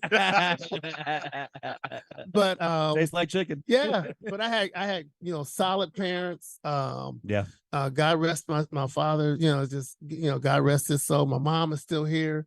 But I remember one of the stories is I was playing football about 2 streets over, and I was supposed to be at church. I saw my mom coming around the corner. So I took off. I'm jumping through houses, crossing streets. Jumping hedges. Yeah, there you go. And I looked up, my mom was standing at the door. I said, oh, she'll never, ever catch me again. I'm going to be working on my speed. Oh, yeah. She knew how to run that route. Yes. But I mean, when you have young men like Joe Auburn, Antoine, you had Lewis Fuller, when you got guys like that were hard workers, you didn't have to tell them 20, 30 different times to do something. Hey, Joe, I need you to run this. Absolutely. Okay, coach. Yep. And it wasn't Absolutely. no feedback. It was just Do go it. out and work and do it and get it done. There's players that you could just point in a direction and just say go, and every once in a while you got to kind of move them back over, but they're headed that way. Right. Those lessons really helped me in business. Yes. And the other part of it too, back in the day, we had a lot of supportive parents. Yeah. Mhm. A lot of kids don't have that support from their parents like Yeah. they need to. Well, just drop you off and you're a babysitter, right? They don't call you coach, babysitter, right? I'll tell you this. Is my son's freshman year in college. Lance Hirschberger. Yeah. So he's playing for Lance, and Lance was very good about, giving back to the community. And they're doing this camp. The kids always had to, as soon as they were done practice, they had to go do these camps. Well, all of a sudden, my son calls me that same night, and he goes, and Joe's met my son. Me and him, Sharp kid. we just bicker. I'm back and forth. He goes, I just want to thank you. And I'm thinking, oh shit, what? Here's a smart act call. Yeah, here it comes. I go, okay, I'll play along. He goes, no, I'm serious. I just want to thank you. I go, for what? He goes, always being there. He goes, you know, when he got to be about 15, 16, I quit coaching him and let other people do it. But he goes, you know, you was always there. Oh, sorry. He goes, you know, these parents are just coming and using us as daycare. Right. He goes, you would come in, you know, watch everything, watch the drills, and then we'd work on it at home. Wow. Yeah. And, you know, at the time he's an 18-year-old kid. I'm thinking, well, that's pretty damn nice. Special thing, yeah. And that's a blessing. But and but that it's true is what he said. These parents just use sports as daycare. and the other part of it too is they're looking at their kids as a meal ticket. Yeah. You know, if my son goes here and he goes to this school or he goes to that school, he gets a college scholarship. If he goes to the NFL, you know, I know he's going to buy me a house. Yeah. And they're not looking at yeah, it doesn't work that way. And they don't. Some parents don't understand the road that you have to go down. I still remember trying out with Detroit Lions. Yeah. Trying out with some NFL team, Dallas Cowboys, and I tell you what, it's not as easy as people think it is. Yeah. And the work that you have to put it. My training partner played for the Minnesota Vikings for like 3 years. Wow. And he, you know, and he played at Tennessee State. So I mean, the road to get to that point is much harder than what people. You know. Where would you like the parents to be in the involvement side? Because Well, you always know there's You'd like to always think- those. You'd like them to be there watching it, but keep their mouth shut. Yes. Yeah, because you always get the helicopter parents or Yeah. anything like that. But then you also, like you alluded to, is there's people that don't even He exist. said it perfect. You know, I tried to be, and maybe for me, I tried to be Be a that little more parent. political now, Coach Eddie. Yes, yes. But I tried to be that parent for my son.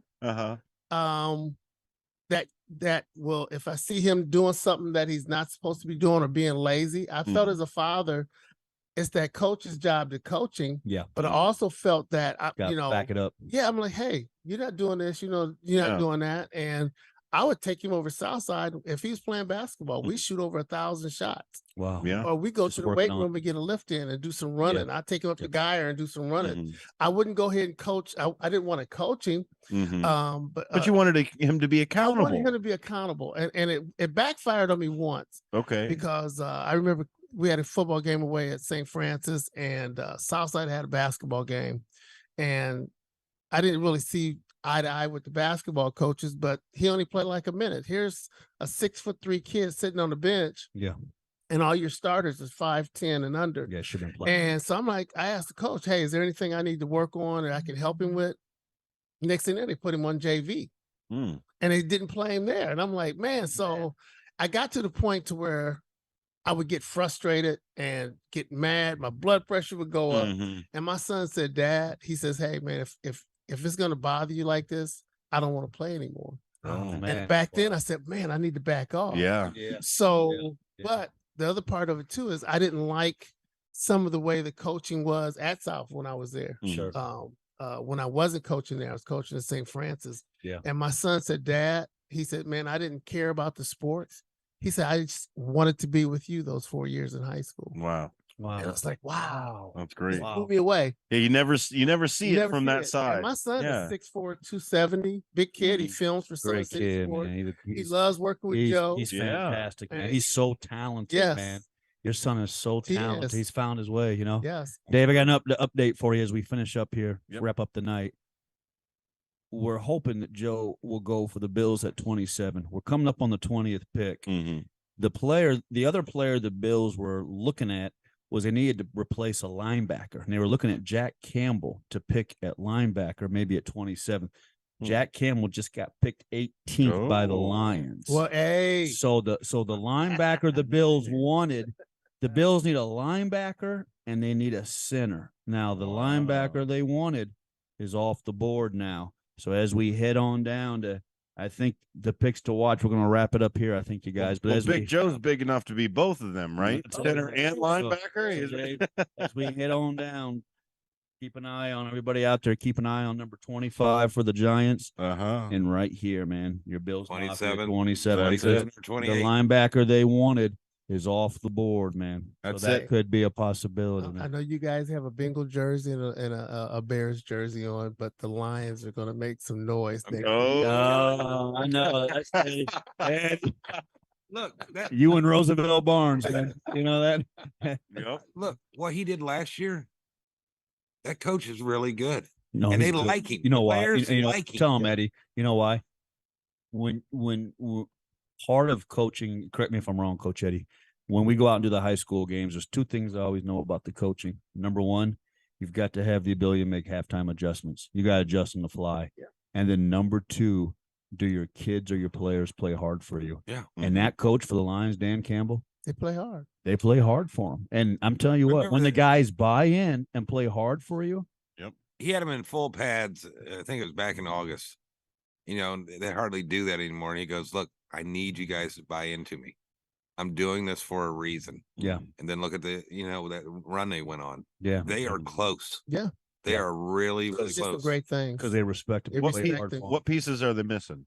What's that? Well, What's that they- last? they What's that just- last they little just bit got to that push them running over? back, you know? They back got Gibbs. Gibbs was big. Linebacker. Now you got a really good stout backer. So I'm sure their next pick is probably going to be a cornerback somewhere down the line. They got a lot of ex-NFL players on the staff Yeah. too, so I think that helps too. You got ex-guys that are were known guys like Aaron Glenn's on that staff. You got guys that are respected. Yeah. So yeah, I think part of it is the ability to play hard for the coach, and then you got to have the ability to make the halftime adjustments. And you got the portal. It's like the college NIL. portal. Uh-huh. You got the free agency. So it's like Yeah. it's like a college portal. So you got guys, Look, in the guys, free agency yeah. that's ready to play. Oh And yeah. that's what they If might you're end looking up for a doing. position, There right? you If go. you're just looking for somebody to fill in that, You get a that hole. guy signing for a year and get him playing. He gets that 1 year deal and he's like, all right, I'm going to ball out. Yep. Yes. Because I want to Play everything I There you can. go. Yep. And they do everything they can to get that big contract. My best friend's son played with Lamar Jackson at Louisville. Wow. And he was, they were talking about Lamar Jackson and so forth and getting good players around him. And that's what they're trying to do. Like Odell Beckham. Yep. He's got a year, 18 million. Yeah, to prove it. But now he's got a quarterback that can run, but now he's also got somebody he can throw the ball. to. Absolutely. It's a whole team a whole dynamic. You team can't just dynamic. pull a player out and say, okay, I'm gonna build a football team off of somebody here. And they run the read option with him. So if they try to stop him, you got Odell Beckham down. There you and go. You got a good running game. Mm-hmm. So that's going to help him. Let's Yeah. let's just hope the Bears get a little better. I hope the Bears do. I don't think so, Joe. As like I mean, to be honest with you, I like to pick the offensive tackle Darnell Wright.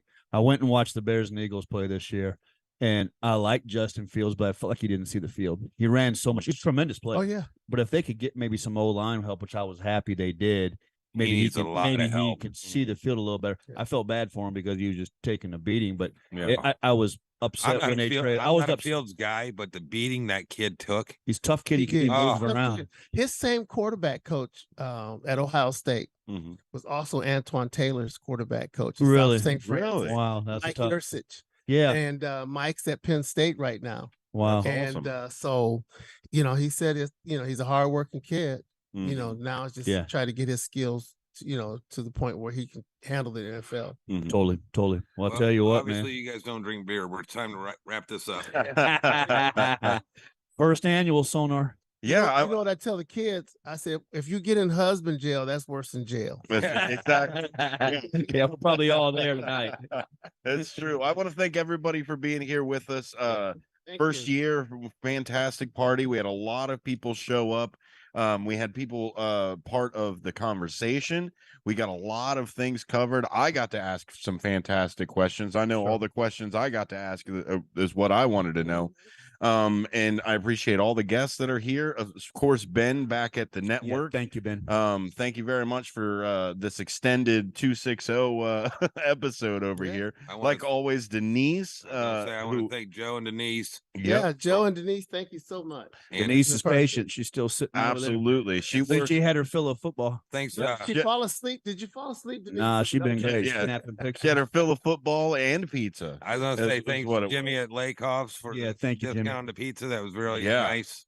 Very good pizza, people. You can find everything of the 260 at the 260. Go ahead and put that in Google while you're sitting there. You're already watching us here on the YouTube channel, or you might be listening on the Spotify or Apple podcast, which you can find the 260 there every week. We usually drop the episode at about Monday, but you can always find us here every Thursday night right here at the Spiece Fieldhouse. That's SpieceFitness.com. Correct. And for me, Dennis Sonar Green, and the rest of the crew, we really appreciate you guys all being here with us, and we really appreciate Coach. Yeah, absolutely, Coach. Thanks for having me. Yeah, and thank you for being here on the 260. Yeah, baby, we are the 260. All right. Woo. There you go. Thank you. That was very good, guys.